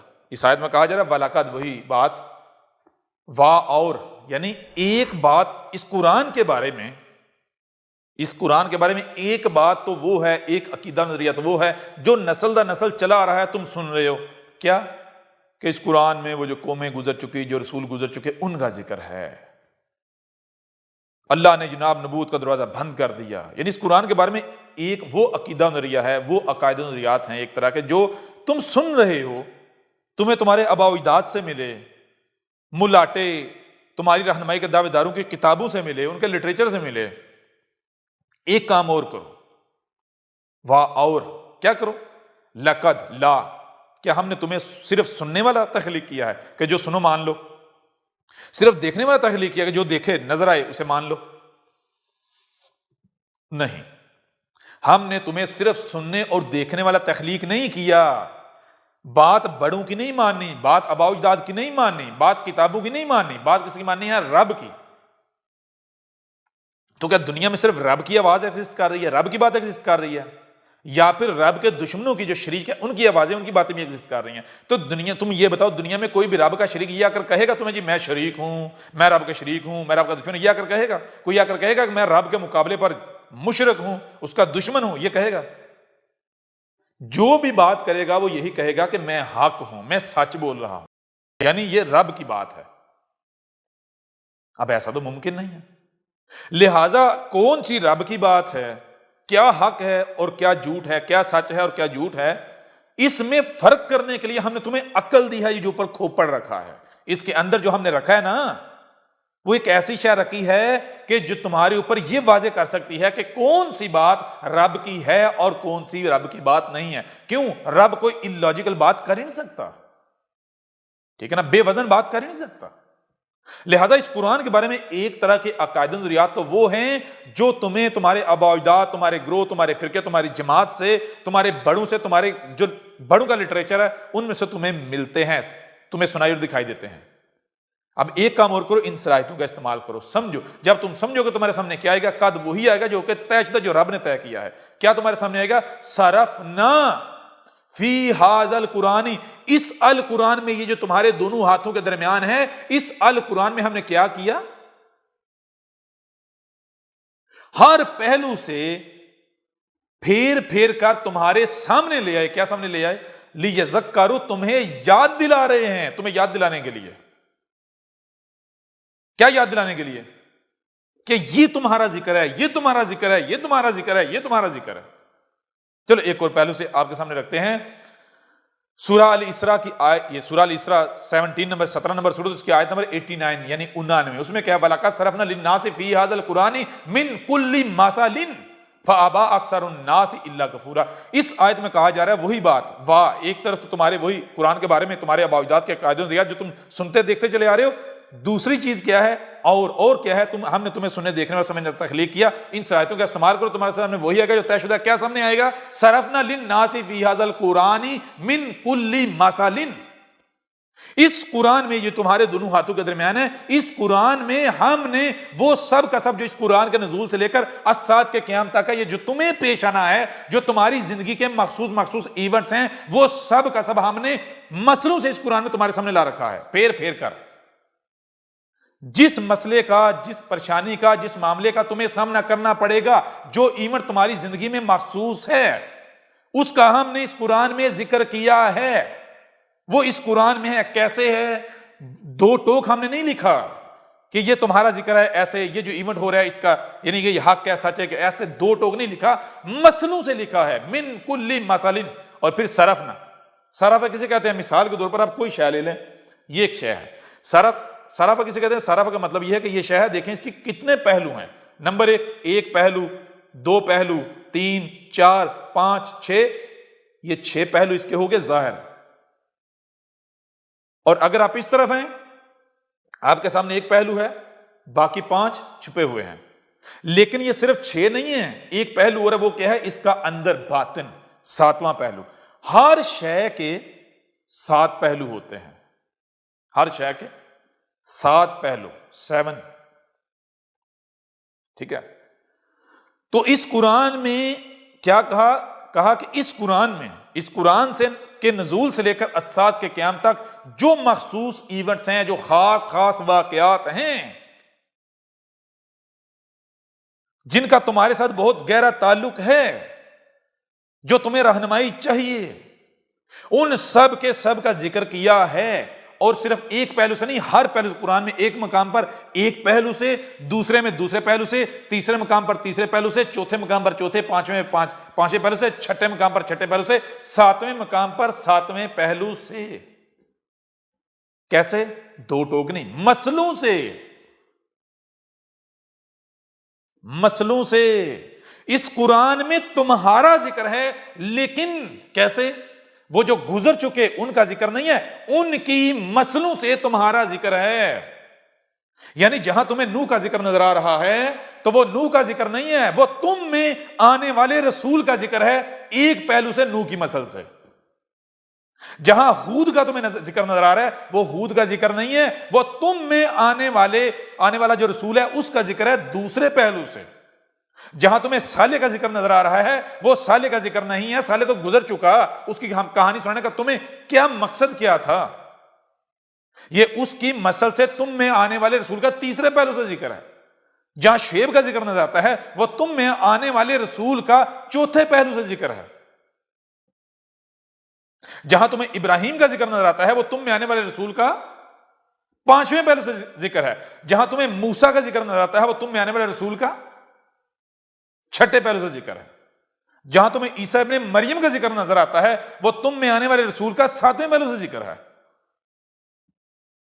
جہاں تمہیں گزشتہ ہلاک شدہ اقوام کا ذکر نظر آتا ہے، وہ ان کا ذکر نہیں ہے، وہ تو گزر چکی، ان کی مسلوں سے تمہارا ذکر ہے۔ یہ ہے کہ اس قرآن میں تمہارا ذکر ہے۔ کیسے؟ مسلوں سے، وہ جو گزر چکے ان کی مسلوں سے تمہارا ذکر ہے، وہ ان کا ذکر نہیں ہے، ان کا ذکر تو ہے ہی ہے، لیکن اصل میں حقیقت میں ان کی مسلوں سے تمہارا ذکر ہے۔ اور بھی آیات ہیں، اور آگے اس آیت میں کیا کہا گیا؟ فَأَبَىٰ أَكْثَرُ النَّاسِ إِلَّا كَفُورًا۔ یہ جو لوگ ہیں، ان کی اکثریت کا معاملہ یہ ہے کہ انہوں نے اس بات کو ماننے سے انکار کر دیا کہ اس قرآن میں مسلوں سے ہمارا ذکر ہے، اور ایک پہلو سے نہیں، 2 سے نہیں، 3 سے نہیں، 4 نہیں، ہر پہلو سے۔ کیوں انکار کر دیا؟ آگے یہ بات بھی بتا دی گئی وجہ کیا ہے؟ اللہ کفورا، وجہ یہ ہے کہ یہ ہماری دی ہوئی صلاحیتوں یا جو کچھ بھی ہم نے ان کو دیا ہے یہ ہمارے دیے ہوئے کیا اس مقصد کے لیے استعمال ہی نہیں کرنا چاہتے جس مقصد کے لیے ہم نے دیا. کیوں؟ اگر یہ مان لیں گے اس قرآن میں گزشتہ جو گزر چکے ان کی مسلوں سے ان کا ذکر ہے، تو پھر جو کچھ بھی ان کو دیا گیا، جو ذہانت دی گئی، جو صلاحیتیں دی گئی، جو مال دولت کچھ بھی دیا گیا، ان سب کا استعمال اسی مقصد کے لیے کرنا پڑے گا جس مقصد کے لیے ہم نے دیا. تو وہی یہ نہیں کرنا چاہتے. کیوں؟ ان کی خواہشات کے اوپر ضرب پڑتی ہے، پھر ان کی خواہشات پوری نہیں ہوتی. اب یہ خواہشات قربان نہیں کرنا چاہتے، اس وجہ سے یہ اس بات کا انکار کر دیتے ہیں. انکار کر رہے ہیں، نہیں مان رہے، انکار کر رہے ہیں. کیوں کہ ذرا غور کیجئے گا. اب اگر یہ مان لیا جائے کہ اس قرآن میں اساطیر الاولین نہیں ہے، وہ جو گزر چکے ان کی لائنیں نہیں ہیں بلکہ ان کی مسلوں سے آج کا ہمارا ذکر ہے، تب ان کی خواہشات یہ ہیں کہ اللہ نے تو نبوت اور رسالت کا دروازہ بند کر دیا، کوئی رسول آنا ہی نہیں. اب یہ کیا؟ یہ ان کی خواہشات ہیں. اگر قرآن کو مانا جائے گا، یہ مانا جائے گا قرآن میں مسلوں سے ہمارا ذکر ہے، تو پھر قرآن تو کہہ رہا ہے گدھے کے بچوں یہ تم میں آنے والے رسول کا ذکر ہے. نوح کی مسل سے، ہود کی مسل سے، صالح کی مسل سے، شعیب کی مسل سے، ابراہیم کی مسل سے، لوط کی مسل سے، موسیٰ کی مسل سے، عیسیٰ ابن مریم کی مسل سے ماننا پڑے گا. اب ایک طرف قرآن ہے، دوسری طرف ان کی خواہشات ہیں. قرآن کی مانے خواہشات کے اوپر ضرب پڑتی ہے. قرآن کی مانے تو اگر ایسی شخصیت آ جاتی ہے جو واقعتاً نوح کی مسل بھی ثابت ہوتی ہے، ہود کی مسل بھی ثابت ہوتی ہے، صالح کی مسل بھی ثابت ہوتی ہے، شعیب کی مسل بھی ثابت ہوتی ہے، لوط کی، ابراہیم کی، موسیٰ کی، عیسیٰ ابن مریم کی مسل ثابت ہوتی ہے، تو خود کو اس کے آگے جھکانا پڑے گا نا. اس کی اطاعت و اتباع کے علاوہ کوئی چارہ ہی نہیں ہوگا. تو یہ کیسے کیجیے؟ اگر ایسا کیجیے تمام کی تمام خواہشات کو قربان کرنا پڑے گا. نہ جی نہ، ایسا کیسے ہو سکتا ہے؟ پھر آگے بڑھیں. سورہ الکہف ہے، 18 نمبر سورت، آیت کا نمبر 54 ہے، 54. وَلَقَدْ صَرَفْنَا فِي هَذَا الْقُرْآنِ لِلنَّاسِ مِنْ كُلِّ مَثَلٍ وَكَانَ الْإِنسَانُ أَكْثَرَ شَيْءٍ جَدَلًا. یہاں بھی وہی بات کی گئی کہ اس قرآن کے بارے میں ایک تو وہ عقائد و نظریات ہیں، تصورات ہیں، وہ باتیں ہیں جو تم سن رہے ہو، دیکھ رہے ہو اکثریت سے، تمہارے آباء و اجداد سے، ملاٹوں سے، مترجم جو ہیں ان سے، جو مفسر ہیں ان سے سن دیکھ رہے ہو. کیا ہم نے تمہیں صرف سننے اور دیکھنے والا خلق کیا یا پھر کچھ اور بھی تمہیں دیا ہے؟ سننے اور دیکھنے کے ساتھ سمجھنے کی بھی صلاحیت دی ہے. تو ذرا یہیں پر بریک نہ لگاؤ، سننے اور دیکھنے پر بریک نہ لگاؤ. ہم نے تمہیں صرف یہ نہیں کہ سننے، دیکھنے اور عمل کرنے کی صلاحیت دی ہے، نہیں. سنو، دیکھو اور عمل کرو، یعنی مانو یا انکار کرو، عمل کرو نہیں. سننے، دیکھنے اور عمل کے درمیان ماننے یا انکار کرنے، مان کر عمل کرنے یا نہ کرنے کے جو اختیار دیا ہے، جو صلاحیتیں دی ہیں، درمیان میں ایک اور چیز دی، وہ کیا؟ سمجھنے کی صلاحیت. صرف سننا اور دیکھنا نہیں، سنو، دیکھو اور سمجھو. کیا بات ماننی ہے؟ جو حق ثابت ہو، جو حق ہو اس کو عمل میں لے کر آنا ہے. تو اس قرآن کے بارے میں جو سن رہے ہو، دیکھ رہے ہو، ایک طرف کرو. اب ذرا سمجھو. جب سمجھو کہ تمہارے سامنے کیا آئے گا، تمہارے سامنے یہ بات آئے گی جو اب تمہیں بتائی جا رہی ہے. قد یہ آئے گی جو اب بتائی جا رہی ہے. کیا آئے گی؟ صرفنا، ہم نے کیا کیا؟ ہم سامنے لے آئے تمہارے، پھیر پھیر کر ہر پہلو سے. کیا؟ فی ھذا القرآن، قرآن، اس قرآن میں جو تمہارے دونوں ہاتھوں کے درمیان ہے، اس القرآن میں، للناسی، لوگوں کے لیے، من کلی مثل، تمام کا تمام جو بھی تمہاری ہدایت کے لیے درکار تھا، تمہاری رہنمائی کے لیے درکار تھا، جو معاملات تمہیں پیش آنے ہیں، جو کچھ بھی قرآن کے نزول سے لے کر الساعۃ کے قیام تک ہونا ہے، وہ سب کا سب مسلوں سے پھیر پھیر کر اس قرآن میں تمہارے سامنے لا رکھا ہے، ہر پہلو سے. وَقَانَ الْإِنسَانُ أَكْثَرَ شَيْءٍ جَدَلًا. اور انسان کا معاملہ کیا ہے؟ انسان کا معاملہ یہ ہے کہ وہ اشیاء کی جو اکثریت ان میں جدل کرتا ہے، نہیں مانتا، اپنی میں کرتا ہے، کوئی دلیل نہیں ہوتی، منہ کی ہوا بس خارج کرتا ہے.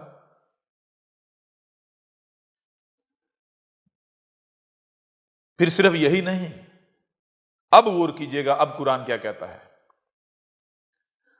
سورہ الفرقان ہے، 25 نمبر سورت ہے، اس کی آیت نمبر 50 ہے، اس میں بھی یہی بات کی گئی، وَلَقَدْ صَرَفْنَاهُ بَيْنَهُمْ لِيَذَّكَّرُوا فَأَبَىٰ أَكْثَرُ النَّاسِ إِلَّا كُفُورًا۔ اس آیت میں یہ بات کی گئی، وہی بات وَلَقَدْ۔ قرآن کے بارے میں ایک طرف وہ چیزیں ہیں، وہ اکادر جو تم سنائیے دکھائی دے رہے ہیں تمہیں، جو سن اور دیکھ رہے ہو، اور ہم نے صرف تمہیں سننے اور دیکھنے کی صلاحیت نہیں دی بلکہ سمجھنے کی صلاحیت بھی دی ہے۔ تو سمجھو، جب تم سمجھو کہ تمہارے سامنے کیا آئے گا، تمہارے سامنے آئے گا صرفناہو، ہم ہر پہلو سے پھیر پھیر کر تمہارے سامنے لے آئے گے۔ کیا سامنے لے آئے؟ بینہم، جو کچھ بھی تمہارے درمیان ہے، جو کچھ بھی تمہارے درمیان ہو رہا ہے، حق کیا ہے باطل کیا ہے، جو کچھ بھی چل رہا ہے، جہاں جہاں تمہیں رہنمائی درکار ہے، وہ سب کا سب ہم سامنے لے آئے۔ کیوں سامنے لے آئے؟ ہر پہلے سے سامنے لے آئے، لیذکروا، تمہیں یاد دلانے کے لیے، تمہیں یاد دلا رہے ہیں کہ تم کہاں کھڑے ہو، تمہارا شمار کن میں ہے، یہ دیکھو اس قرآن میں تمہارا ذکر ہے، اس قرآن کے ذریعے ہم تمہیں یاد دلا رہے ہیں۔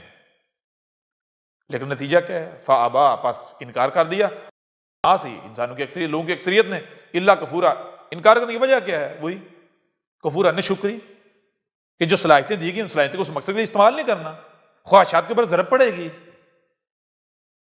وہی وجہ۔ اب آپ کے سامنے کیا چیزیں آئیں؟ سب سے پہلی بات، اللہ نزل احسن الحدیث کتابا متشابہا مثانی، کہ یہ جو قرآن ہے یہ احسن الحدیث ہی ہے۔ یہ قرآن کیا ہے؟ اس قرآن میں، اس قرآن کے نزول سے لے کر، جب اسے اتارا گیا تب سے لے کر الساعۃ کے قیام تک جو کچھ بھی ہونا ہے، جو مخصوص ایونٹس ہیں، ان کا ذکر ہے، ان کے بارے میں لکھا گیا ہوا ہے۔ لیکن کیسے؟ یہ متشابہن ہے، یعنی اگر ظاہر دیکھو گے تمہیں پتہ نہیں چلے گا کیا لکھا ہوا ہے،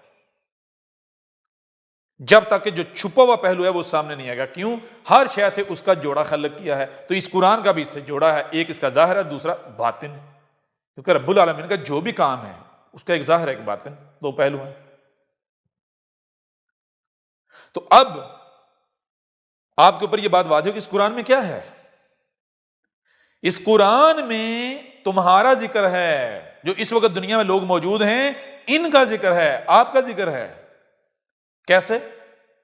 وہ جو گزر چکے، جن کا تمہیں قرآن میں ظاہر ذکر نظر آ رہا ہے، یہ ان کا ذکر نہیں ہے، ان کی مصنوع سے تمہارا ذکر ہے، ٹھیک ہے نا؟ اور پھر آگے اور اس قرآن کے حوالے سے مختلف پہلو سے آپ کے سامنے واضح کرتے ہیں کہ اور حقائق کیا ہے جو کہ دہلا کے رکھ دینے والے ہیں۔ اس قرآن کے بارے میں مزید کہا گیا، یہ سورہ طٰہٰ ہے، 20 نمبر سورت ہے، اس کی آیت کا نمبر ہے 113۔ کہا گیا او یحدث لہم ذکرا، کہا گیا کہ اور یہ قرآن کیا ہے؟ اس قرآن کے بارے میں بتایا جائے، اور یہ قرآن یہ ہے کہ یحدث، جیسے ہی کوئی ایونٹ ہو رہا ہے، جیسے ہی کوئی ایونٹ، کوئی واقعہ ہو رہا ہے، جیسے ہی کوئی واقعہ ہو رہا ہوتا ہے تو تمہیں، یعنی جو ایونٹ کے وقت جو لوگ موجود ہوتے ہیں ان کو یہ قرآن یاد دلا دیتا ہے کہ یہ تھا وہ ایونٹ، یہ تھا وہ حادثہ، یہ تھا وہ واقعہ جس کا آج سے صدیاں قبل جب قرآن کو اتارا گیا تھا تو اس آیت یا ان آیات کی صورت میں ذکر اتار دیا گیا تھا، لکھ دیا گیا تھا، یہ تھا وہ ایونٹ، یہ تھا وہ حادثہ، یہ تھا وہ واقعہ۔ یعنی قرآن کی کوئی ایک بھی آیت اس وقت تک بیان، یعنی واضح نہیں ہو سکتی جب تک کہ وہ ایونٹ، وہ واقعہ ہو نہیں جاتا، ہو نہیں رہا ہوتا، تب تک قرآن کی کوئی بھی آیت بیان نہیں ہو سکتی۔ کیوں؟ کیونکہ یہ سارے کا سارا قرآن کا نزول سے لے کر الساعۃ کے قیام تک تقسیم کیا گیا، اور قرآن کا جو زیادہ تر حصہ ہے وہ آج کے وقت کے لیے تھا، آج موجودہ وقت کے لیے، اور آج سے پہلے قرآن نے بیان ہونا ہی نہیں تھا، کیونکہ قرآن اتارا ہی آج کے لیے گیا تھا۔ یہ ہے او یحدث لہم ذکرا، کہ جیسے ہی کوئی ایونٹ، کوئی حادثہ ہو رہا ہوگا تو یہ قرآن ان لوگوں کو جو اس وقت موجود ہو گئے ان کو یاد دلا دے گا، یہ تھا وہ ایونٹ، یہ تھا وہ حادثہ، یہ تھا وہ واقعہ جس کا اس قرآن میں اس آیت یا ان آیات کی صورت میں ذکر کیا گیا تھا۔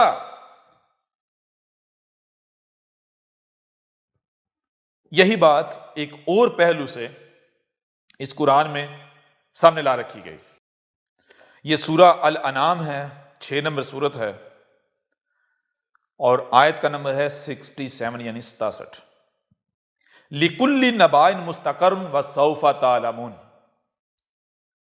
لِكُلِّ تمام کی تمام کے لیے، کن کے لیے؟ نبا، جتنی بھی نبا ہیں، مستقر ان کا مستقر ہے۔ نبا کسے کہتے ہیں یہ جان لے۔ ایک ہوتی ہے خبر۔ خبر کہتے ہیں وہ علم جو کہیں کوئی واقعہ یا کچھ ہوتا ہے تو اس کے بارے میں جو علم ہے وہ کچھ انسانوں کے پاس ہے، کچھ کے پاس نہیں ہے، تو انسان جو علم انسان کے پاس لے کر آتا ہے وہ ہوتی ہے خبر۔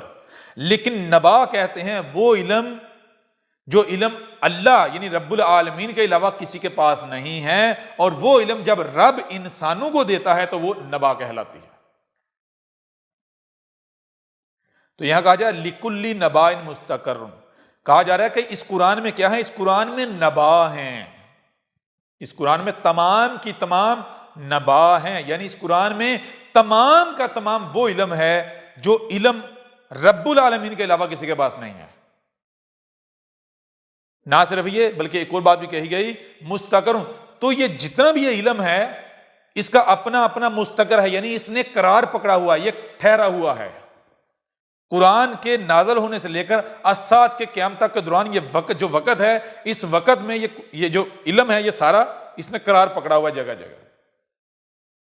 وَسَوْفَ تَعْلَمُونَ، اور جیسے جیسے وقت مستقر آتا چلا جا رہا ہے تو علم دیا جا رہا ہے، وہ آیات بیان کی جا رہی ہے۔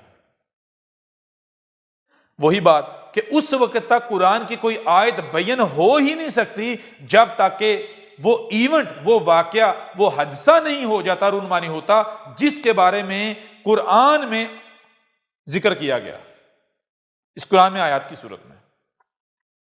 وہ ایونٹ، وہ حادثہ ہوگا تو قرآن کی آیات جو ہے وہ بیان ہوں گی۔ قرآن کیا ہے یہ بھی بتایا تھا، اس وقت تک بیان نہیں ہوگا، اس وقت تک واضح نہیں ہوگا جب تک کہ رب بیان نہ کرے۔ لوگوں نے تو دروازے بند کیا ہوا تھا، تو جب تک لوگ اپنے آپ کو غنی کہہ رہے تھے تب تک ظاہر بات ہے پتہ نہیں چلے گا اس قرآن میں کیا ہے۔ لیکن جب رب کے آنے کا وقت آ جائے، وہی رسول کی بعثت کا وقت آ جائے، تو پھر قرآن کو رب بیان نہ کرے، یہ کیسے ہو سکتا ہے؟ یہی تو رسول کی یعنی سچے کی پہچان ہوگی۔ رسولہ کیا ہوتا ہے؟ رب خود آتا ہے، کب آتا ہے؟ جب ضلال مبین ہوتی ہیں۔ تو پہچان کیا ہے؟ یہی تو پہچان ہے کہ جب اب دیکھیں، غور کریں کہ رب خود آئے، رسول آئے، اس سے بڑا کوئی ایونٹ، کوئی واقعہ ہو سکتا ہے؟ اتنا بڑا ایونٹ کیا اس کا قرآن میں ذکر نہیں ہوگا؟ یہاں سوال تو یہ بنتا ہے، احمد عیسیٰ سے پوچھا جائے کہ اے احمد عیسیٰ، تو کہتا ہے اس قرآن میں اے لوگو تمہارا ذکر ہے، آج کا ذکر ہے، اس قرآن میں چھوٹے سے لے کر بڑے سے بڑے واقعے، ہر ایونٹ کا ذکر ہے، تو یہ بتا، تو آ کر اتنا بڑا اعلان کر رہا ہے، اتنا بڑا دعویٰ کر رہا ہے کہ تو رسول ہے، وہی مسیح ہے جس کا وعدہ کیا گیا، تو کیا اتنے بڑے جو سب سے بڑا ایونٹ ہے اس کا ذکر قرآن میں نہیں ہوگا؟ تو ذرا قرآن میں دکھا اپنا ذکر، یہ جو ایونٹ ہو رہا ہے اس کا ذکر دکھا۔ سوال تو یہ ہونا چاہیے۔ پھر اگر احمد عیسیٰ سچا ہے تو وہ دکھائے قرآن سے، اگر نہیں دکھا پاتا تو احمد عیسیٰ بھی کذاب۔ تو اب جب آپ غور کریں گے تو وہی بات، احمد عیسیٰ کا ذکر ہے یا نہیں ہے؟ قرآن تصدیق کر رہا ہے یا نہیں کر رہا؟ کیسے؟ یہ جتنی بھی آیات ہیں جو احمد عیسیٰ بیان کر رہا ہے، جو کلام احمد عیسیٰ کر رہا ہے، کیا اس سے پہلے کسی کے وہم و گمان میں تھی؟ بالکل نہیں۔ جو کردار احمد عیسیٰ کا، جو علم احمد عیسیٰ کھول کھول کر واضح کر رہا ہے، یہ علم خود چیخ کر بتا رہا ہے، قرآن تصدیق کر رہا ہے، یہ واقعہ تھا، اس کا ذکر تھا، اس کا ذکر تھا، اس کا ذکر تھا، اس کا ذکر تھا۔ جیسے مثال کے طور پر کہ اس قرآن کے بارے میں، اس قرآن میں کیا ہے، یہ قرآن کیا ہے؟ قرآن کا نزول سے لے کر سال کے قیامت تک کی تاریخ یہ آج سے پہلے کو بتا پایا تھا؟ احمد عیسیٰ سے پہلے کو بتا پایا تھا؟ نہیں۔ اس قرآن میں تمہارا ذکر ہے، احمد عیسیٰ سے پہلے کو بتا پایا تھا؟ نہیں۔ تو یہ قرآن میں کس کا ذکر ہے؟ یہ قرآن کی آیات کس کی تصدیق کر رہی ہیں؟ یہ کلام تو احمد عیسیٰ کر رہا ہے۔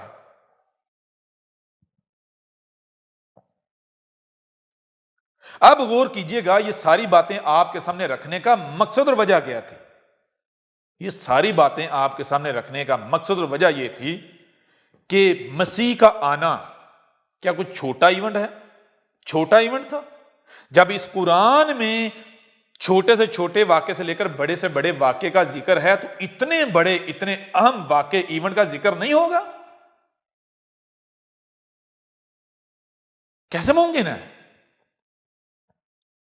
تو مرزا غلام قادیانی الخنزیر اگر سچا تھا تو قرآن کو اس کی تصدیق کرنی چاہیے، قرآن میں اس ایونٹ کا ذکر ہونا چاہیے۔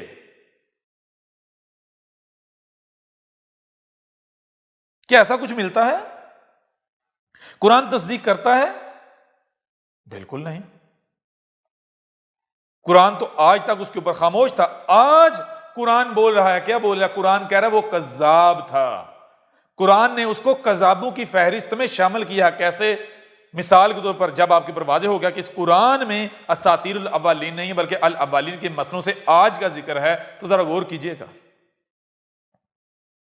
قرآن میں نوح کا ذکر ہے۔ اب قرآن کہتا ہے کہ دو طرح کے لوگ ہیں، ایک وہ جو مشرک ہیں، جو ظن کی اتباع کرتے ہیں، ظاہر کے پیچھے چلتے ہیں، وہ کہتے ہیں کہ اس قرآن میں نوح کا ذکر ہے۔ لیکن ایک وہ ہیں جو المومن، جو رب کے بندے ہیں، وہ کیا کہتے ہیں؟ رب کا کہنا کیا ہے؟ رب کا کہنا یہ ہے کہ یہ نوح کا ذکر نہیں ہے، بلکہ نوح کو تو ہم نے گزرا ہوا کر دیا، یہ نوح کی نسل سے تم میں آنے والے رسول کا ذکر ہے، عیسیٰ، احمد عیسیٰ کا ذکر ہے، اس مسیح کا ذکر، اس رسول کا ذکر جس کا بھیجے جانے کا تم سے وعدہ کیا گیا تھا۔ تو نوح کو کیا کہا گیا؟ نوح کو اس وقت کے دین کے ٹھیکے داروں نے کہا، مولاٹوں نے کہا کہ اے نوح انا لنراک فی ضلال مبین۔ انہوں نے کہا اے نوح اس میں کچھ نہیں، ہم تو تجھے دیکھتے ہیں کیا تو ضلال مبین میں ہے، تجھے تو دین کی الف بے کا نہیں پتا۔ کیا مرزا غلام قادیانی کو یہ کہا گیا؟ نہیں۔ مرزا غلام قادیانی کے بارے میں تو آج بھی اس کے دشمن یہ اعتراف کرتے ہیں کہ بھائی بہت ساری چیزوں کا اسے علم تھا جی۔ کیوں؟ وہ نمازوں، حج، روزے ان سب کا منکر نہیں تھا، مانتا تھا، خود بھی یہی کرتا تھا، اور ان کی مجبوری تھی اب پھر ماننا اسے، یہ چیزیں اس کی ماننا۔ بس نے اور راگ جو ہیں وہ سیاہ کیے، کالے کیے۔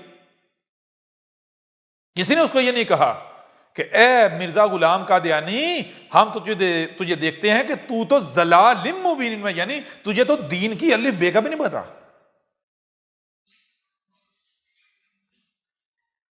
پھر مزید آگے بڑھے، قرآن میں جتنے رسولوں کا بھی ذکر کیا گیا ہے، کیا ذکر کیا گیا ہے؟ ان میں سے ہر ایک کو اس تہمت کا، ملامت کا سامنا کرنا پڑا کہ تو کیا ہے؟ ان انت الا من الکاذبین، تو نہیں، اگر تو ہے تو کیا ہے؟ تو جو سچے جو آتے ہیں، سچے کے آنے سے پہلے جو کذاب آتے ہیں، تو ان میں سے ایک کذاب ہے۔ کیا مرزا غلام قادیانی کو اس چیز کا سامنا کرنا پڑا؟ نہیں۔ کیوں نہیں؟ کیونکہ مرزا غلام قادیانی خود اپنے لٹریچر میں، روحانی خزائن میں یہ لکھتا ہے کہ اے لوگوں، میرے سچے ہونے کی پہچان کیا ہے؟ میرے سچے ہونے کی پہچان یہ ہے کہ مجھ سے پہلے کسی نے یہ دعویٰ نہیں کیا، مسیح موعود ہونے کا دعویٰ صرف میں نے کیا ہے، اس وجہ سے میں سچا ہوں۔ تو جو سب سے پہلا دعوے دار ہے اس کو کیسے کہا جائے گا کہ جو سچے کے آنے سے پہلے کذاب آتے ہیں تو ان میں سے کذاب ہے؟ کیسے کہا جائے گا جو ہے سب سے پہلا؟ قرآن اسے کہاں کھڑا کر رہا ہے؟ قرآن کہہ رہا ہے جان لو سچے کے آنے سے پہلے کذاب آتے ہیں، ان کذابوں کے آنے کی وجہ سے ہی سچے کو اس چیز کا سامنا کرنا پڑتا ہے کہ تو جو کذاب آتے ہیں ان میں سے کذاب ہے۔ تو جس کے پہلے کوئی آیا ہی نہیں وہ سچا ہو سکتا ہے؟ قرآن کہہ رہا ہے پہلے کذاب آتا ہے۔ ہاں، قرآن مرزا غلام قادیانی کا ذکر ہے، کس صورت میں؟ قرآن کہہ رہا ہے کہ وہ جو کذاب آتے ہیں ان میں سے کذاب تھا، بڑا کذاب، رب کے دشمنوں میں سے بڑا دشمن، جس کی وجہ سے سچے کو اس تہمت کا، ملامت کا سامنا کرنا پڑے گا، اور سامنا کرنا پڑ رہا ہے کہ سچے کو کہا جا رہا ہے کہ جو کذاب آتے ہیں سچے سے پہلے تو بھی ان میں سے کذاب ہے۔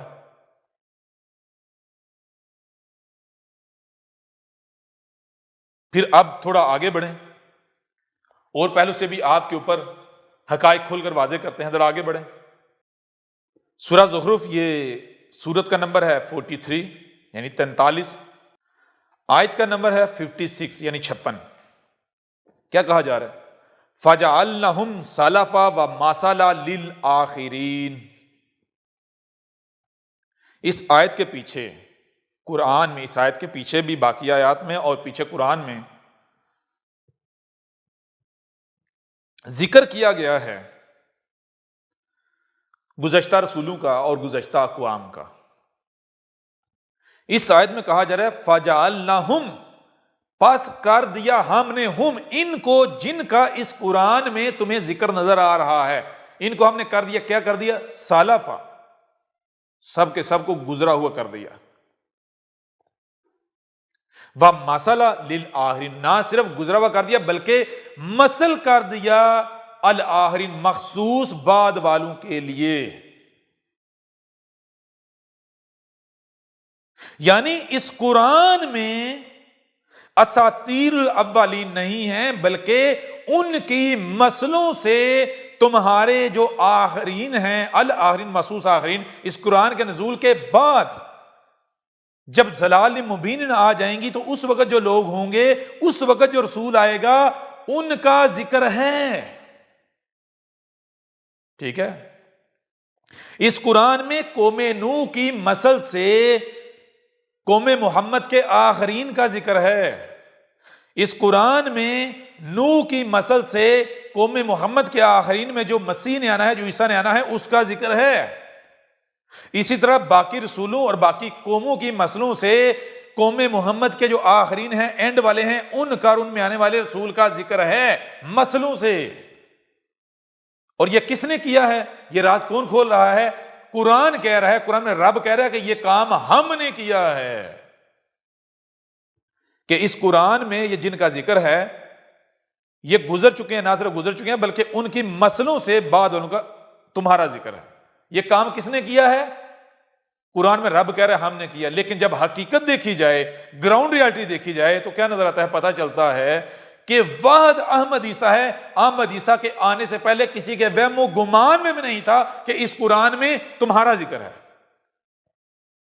موجودہ لوگوں کا ذکر ہے، آج کا ذکر ہے، یا قرآن سے بعد ان کا ذکر ہے، کسی کے وہم و گمان میں بھی نہیں تھا۔ یہ احمد عیسیٰ ہے جس نے آ کر کہا ہے کہ اے لوگو، اے قرآن کو ماننے کے دعوے دارو، اس قرآن میں اساطیر الاولین نہیں ہے، وہ جو گزر چکے جن کا تمہیں ظاہر نظر آ رہا ہے ذکر، یہ ان کا ذکر نہیں ہے، ان کو نہ صرف گزرا ہوا کر دیا بلکہ مثل کر دیا تمہارے لیے، بعد والوں کے لیے، ان کی مثلوں سے تمہارا ذکر ہے، اس قرآن میں تمہارا ذکر ہے۔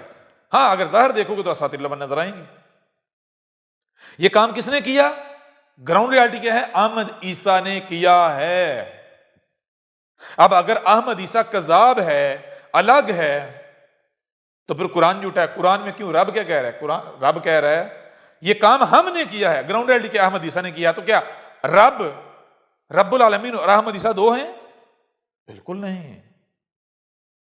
جو کام رب نے کرنا تھا، رب نے کہا میرے علاوہ یہ کام کوئی کر ہی نہیں سکتا، وہ کام دنیا کا کوئی انسان کر سکتا ہے یا رب کے علاوہ کو کر سکتا ہے؟ اگر آپ یہ کہتے ہو کہ یہ کام رب کے علاوہ کو کر سکتا ہے تو اس کا رب عاجز آ گیا، رب اپنے کام کی حفاظت نہ کر سکا، رب کے حق پر احمد عیسیٰ نے آ کر ڈاکہ مار دیا۔ رب نے یہی تم کو گدھے کے بچوں بتایا تھا، جان لو کہ ہم جب دوبارہ آئیں گے تو ہماری پہچان کیا ہوگی۔ یہ کام صرف اور صرف ہم کریں گے کہ اس قرآن میں جن کا ذکر ہے ہم ان کو گزرا ہوا کریں گے، کہ کہیں گے یہ ان کا ذکر نہیں ہے بلکہ ان کی مثلوں سے تمہارا ذکر ہے، یہ کام ہمارے علاوہ کوئی نہیں کر سکے گا۔ اور آج قرآن کے نزول سے لے کر آج تک کی تاریخ میں واحد احمد عیسیٰ ہے جس نے یہ کام کیا ہے۔ تو پھر احمد عیسیٰ کیا ہے؟ یہ تمہارا رب تم سے کلام کر رہا ہے، ٹھیک ہے نا؟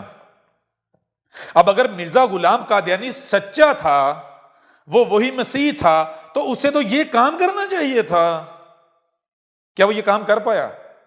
اس کے تو تصور میں بھی نہیں تھا، اس کے تو وہم و گمان میں بھی نہیں تھا، یہ اس کو تو پتہ ہی نہیں تھا قرآن کیا ہے۔ وہ تو انہی تراجم و تفاسیر کے اوپر چل رہا تھا جو پہلے سے چلے آ رہے ہیں. اس کو تو علم ہی نہیں تھا قرآن متشابہن ہے، اس کو تو کسی چیز کا علم نہیں تھا. وہ مسیح تھا، وہ کذاب تھا، وہ الخنزیر تھا، وہ گٹر کا سب سے غلیظ ترین کیڑا تھا. ٹھیک ہے نا؟ اب ایک طرف قرآن ہے، دوسری طرف مرزا غلام قادیانی ہے، اور دونوں ایک دوسرے کے مقابلے پر مد مقابل کھڑے ہوئے ہیں.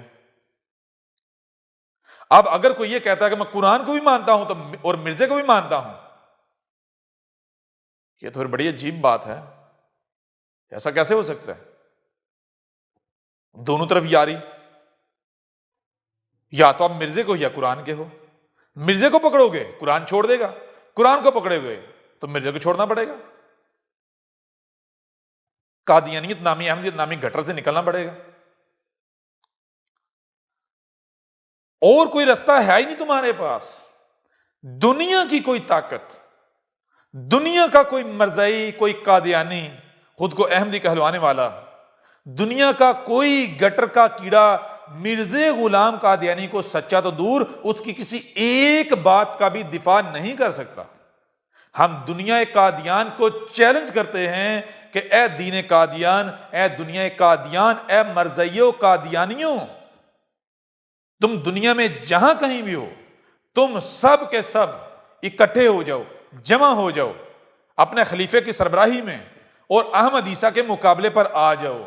تم احمد عیسیٰ کی کسی ایک بات کا بھی رد نہیں کر سکتے، تم احمد عیسیٰ کے کسی ایک سوال کا بھی جواب نہیں دے سکتے، تم مرزا غلام قادیانی کی کسی ایک بات کو بھی صحیح ثابت نہیں کر سکتے. صحیح ثابت کرنا دور کی بات، اس کا دفاع تک بھی نہیں کر سکتے.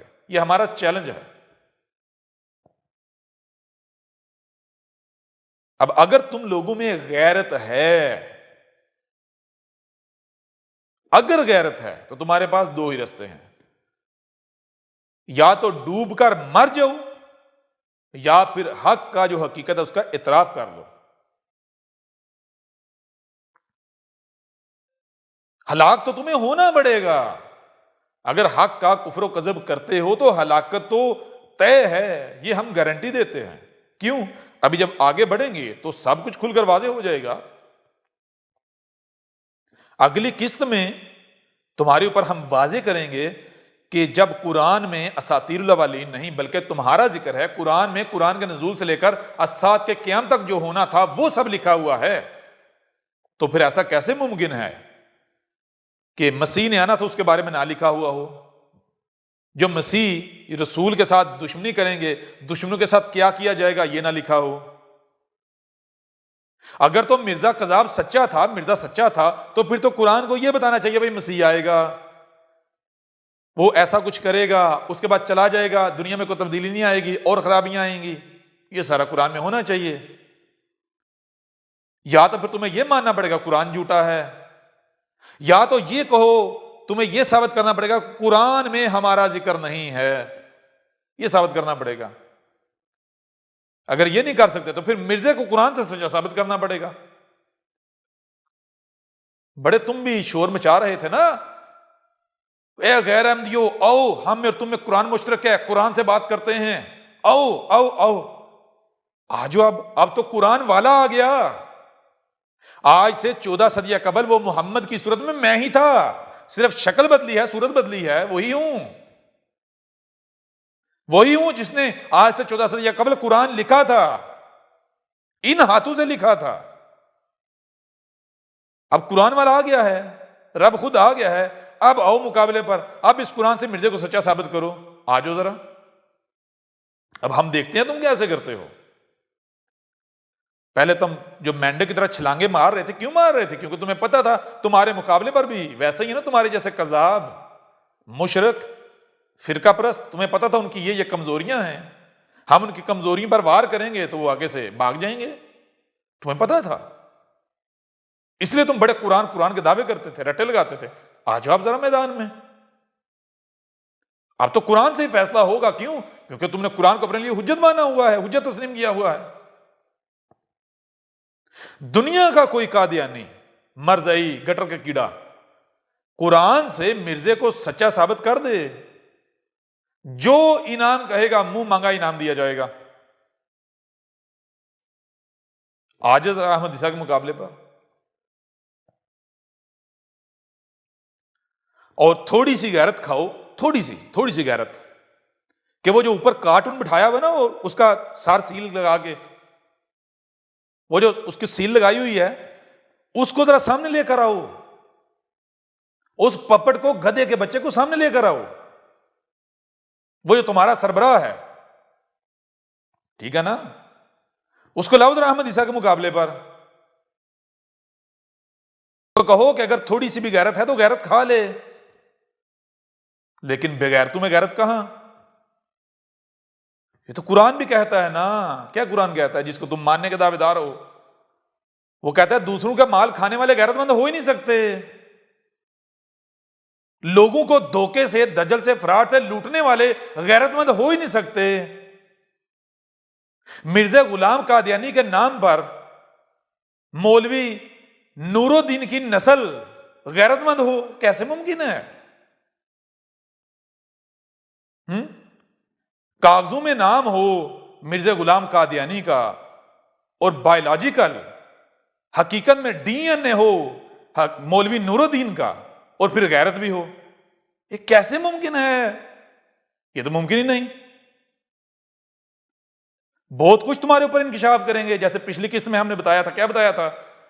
کہ جیسے فرعون نے موت کو دیکھ کر توبہ کی تھی لیکن اس کی توبہ قبول نہیں کی گئی تھی، عین اسی طرح مرزا غلام قادیانی نے بھی موت کو دیکھ کر توبہ کی تھی، لکھ کر. اس نے کہا تھا میں مانتا ہوں میں کذاب ہوں، میں مجرم ہوں، لیکن اس کی توبہ قبول نہیں کی گئی تھی. اور ہم نے تمہیں کہا تھا ہم ثبوت پیش کریں گے، آگے چل کے ثبوت آئیں گے، اور دنیا کا کوئی قادیانی غلط ثابت نہیں کر پائے گا. ایسے ثبوت ہم سامنے لے کر آئیں گے. ایسے ہی اس قسط کے آخر میں ہم تمہیں ایک اور خوشخبری دیتے ہیں. اب خوشخبریاں سمیٹتے جاؤ اور اینڈ پر جو ہے تمہیں ثبوت دیے جائیں گے خوشخبریوں کے. اس قسط کے آخر میں ہم تمہیں خوشخبری دے دیتے ہیں کہ یہ جو خود کو مرزا غلام قادیانی کی نسل کہلوا رہے ہیں نا، یہ کاغذوں میں تو مرزا غلام قادیانی کی نسل ہیں، لیکن ڈی این اے کس کا ہے؟ یہ ڈی این اے ہے مولوی نور الدین کا. مولوی نور الدین کا، جو اصل ماسٹر مائنڈ تھا اس کلٹ کا. ٹھیک ہے نا؟ یہ بھی ہم ثبوت دیں گے. اور دنیا قادیان کو چیلنج ہے، رد کر کے دکھائے. اگر کسی کو شک ہے تو آج انسان اتنا آگے جا چکا ہے کہ وہ ڈی این اے سے پروو کر سکے، ڈی این اے سے پتا چلا سکے کہ کون کس کی نسل ہے. ٹھیک ہے نا؟ یہ تو مسئلہ ہی کوئی نہیں. لیکن خوشخبری تمہیں دے دی، خوشخبری تمہیں دے دی کہ مرزے کے نام پر نسل ہو نور الدین کی اور غیرت ہو. یہ کیسے ممکن ہے؟ یہ تو ممکن ہی نہیں ہے. اس لیے مولوی نور الدین کی جو ذریت ہے وہ احمد عیسیٰ کا سامنا کر پائے. وہ جو تمہارے اوپر کارٹون ہے، پپٹ، وہ احمد عیسیٰ کا سامنا کر پائے. یہ کیسے ممکن ہے؟ اور یہ تو ممکن ہی نہیں. جس دن اس نے احمد عیسیٰ کا سامنا کیا، سمجھو سورج رک جائے گا، سورج نہیں طلوع ہوگا. ٹھیک ہے نا؟ جان لو یہ تمہارا رب تم سے کلام کر رہا ہے. اب تمہیں نشان عبرت بنائے جانے کا وقت آ چکا. اے دین قادیان، اے دنیا کے غلیظ ترین گٹر، اس گٹر کے کیڑوں، کان کھول کر سن لو. اب کوئی کذاب نہیں ہے. یہ آج تک تم پھدکتے رہے، اچھلتے رہے. کیوں اچھلتے رہے؟ کیوں پھدکتے رہے؟ صرف اور صرف اس وجہ سے کہ تمہارے مقابلے پر تمہارے ہی جیسے مشرک تھے. ٹھیک ہے؟ کیونکہ ہمارے آنے کا وقت نہیں ہوا تھا. اب آج جب ہمارے آنے کا وقت آ گیا ہے تو تم ہمارا نام مزید استعمال نہیں کر سکتے. تم ہمارے نام پر دنیا کو الو نہیں بنا سکتے، ٹھیک ہے؟ اب تمہیں تمہاری اوقات دکھائی جائے گی، اب تمہیں نشان عبرت بنایا جائے گا، اب تمہیں جوابات دینے پڑیں گے۔ اب ہم دیکھتے ہیں کیسے جوابات تم نہیں دیتے۔ قرآن اٹھا کر دیکھو، ذرا قرآن کھول کر دیکھو، قرآن کیا کہتا ہے؟ ابھی تمہارے اوپر واضح کر دیا کہ قرآن میں اساطیر الاولین نہیں ہے، بلکہ الاولین کی مصنوع سے تمہارا ذکر ہے، آج کا ذکر ہے۔ نوح جو آیا تھا، ہود آیا تھا، صالح آیا تھا، شعیب آیا تھا، ابراہیم آیا تھا، لوط آیا تھا، موسیٰ آیا تھا، تو ذرا بتاؤ اس وقت کیا ہوا تھا؟ مقابلے پر کون تھے؟ کیا وہ کامیاب ہوئے تھے؟ اگر وہ کامیاب ہو گئے تھے تم بھی کامیاب ہو جاؤ گے۔ اگر اس وقت ہم نے اپنے رسولوں کو بھیج کر ان کو لاوارث چھوڑ دیا تھا تو آج بھی لاوارث چھوڑ دیں گے۔ لیکن کیا قرآن تمہیں بتاتا ہے ہم نے لاوارث چھوڑ دیا تھا؟ ذرا اٹھاؤ قرآن، پرولو اسے تلاش کرو اس میں کہ جب ہم نے نوح کو بھیجا تھا تو نوح نے جن کے اوپر حق واضح کیا تھا، جن کی طرف بھیجا تھا، انہوں نے جب نوح کا کفر و کذب کیا تھا تو کیا ہم نے نوح کو لاوارث چھوڑ دیا تھا؟ اور اپنے رسول کی تحقیر کرنے والوں کو، گستاخی کرنے والوں کو، توہین کرنے والوں کو ایسے ہی آزاد چھوڑ دیا تھا؟ اگر تو اس وقت چھوڑ دیا تھا آج بھی چھوڑ دیں گے۔ جب ہم تمہیں یہ کہتے ہیں کہ اللہ اور رسول میں فرق نہ کرو، اللہ الگ نہیں ہے، رسول الگ نہیں ہے، رسول کو گالی اللہ کو گالی، رسول کی توہین اللہ کی توہین، رب العالمین کی توہین، رسول کے ساتھ دشمنی، رب العالمین کے ساتھ دشمنی، تو کیا تمہیں رب کو بے غیرت سمجھا ہوا ہے؟ رب بے غیرت نہیں ہے، رب سے بڑھ کر غیرت مند کوئی ہے ہی نہیں۔ لہذا جان لو اگر اس وقت ہم نے اپنے دشمنوں کو، جن کو ہم نے کھول کھول کر متنبہ کیا تھا، عین اسی طرح جیسے آج متنبہ کر رہے ہیں، ان کو آزاد چھوڑ دیا تھا تو تمہیں بھی آزاد چھوڑ دیا جائے گا۔ لیکن اگر ہم نے اس وقت بھی نشان عبرت بنایا تھا، نہ صرف نوح کے وقت بلکہ ہود کے وقت، صالح کے وقت، شعیب کے وقت، لوط کے وقت، ابراہیم اور موسیٰ کے وقت، تو آج بھی ہمارا قانون بدلنے نہیں والا، ہماری سنت تبدیل نہیں ہونے والی۔ کان کھول کر سن لو، ہم وہی ہیں جو نوح کی صورت میں آئے، ہم وہی ہیں جو ہود کی صورت میں آئے، جو صالح کی صورت میں آئے، جو شعیب کی صورت میں آئے، جو لوط کی صورت میں آئے، جو ابراہیم کی صورت میں آئے، جو موسیٰ کی صورت میں آئے۔ ہم وہی ہیں، ہم بدل نہیں گئے۔ نہ صرف ہم وہی ہیں بلکہ ہماری سنت بھی وہی ہے، ہمارا قانون بھی وہی ہے۔ تم ہماری سنت میں، ہمارے قانون میں، ہمارے طریقے میں ایک رائی برابر بھی تبدیلی نہیں پاؤ گے، رائی برابر بھی اونچ نیچ ہیر پھیر نہیں پاؤ گے۔ یہ آج ہم تمہیں دکھائیں گے، تمہیں تمہاری انہی آنکھوں سے دکھائیں گے جو تمہارے کھوپڑ میں ہم نے سجائی ہوئی ہیں۔ تمہیں سننے اور دیکھنے کا شوق ہے نا، سمجھنے کا شوق نہیں ہے نا، تو ابھی ہم تمہیں سنا رہے ہیں، اس سے اگلا سٹیپ دکھانے کا ہے۔ ابھی سنا رہے ہیں، اس کے بعد دکھائیں گے۔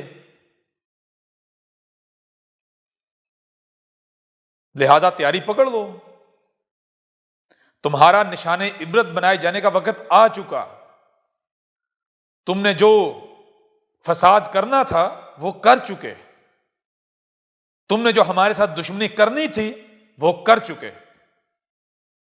ہم تمہیں ذلیل و رسوا کریں گے، نشان عبرت بنائیں گے، یہ ہمارا تم سے وعدہ ہے۔ احمد عیسیٰ کون ہے؟ کیا آپ احمد عیسیٰ کو جانتے ہیں؟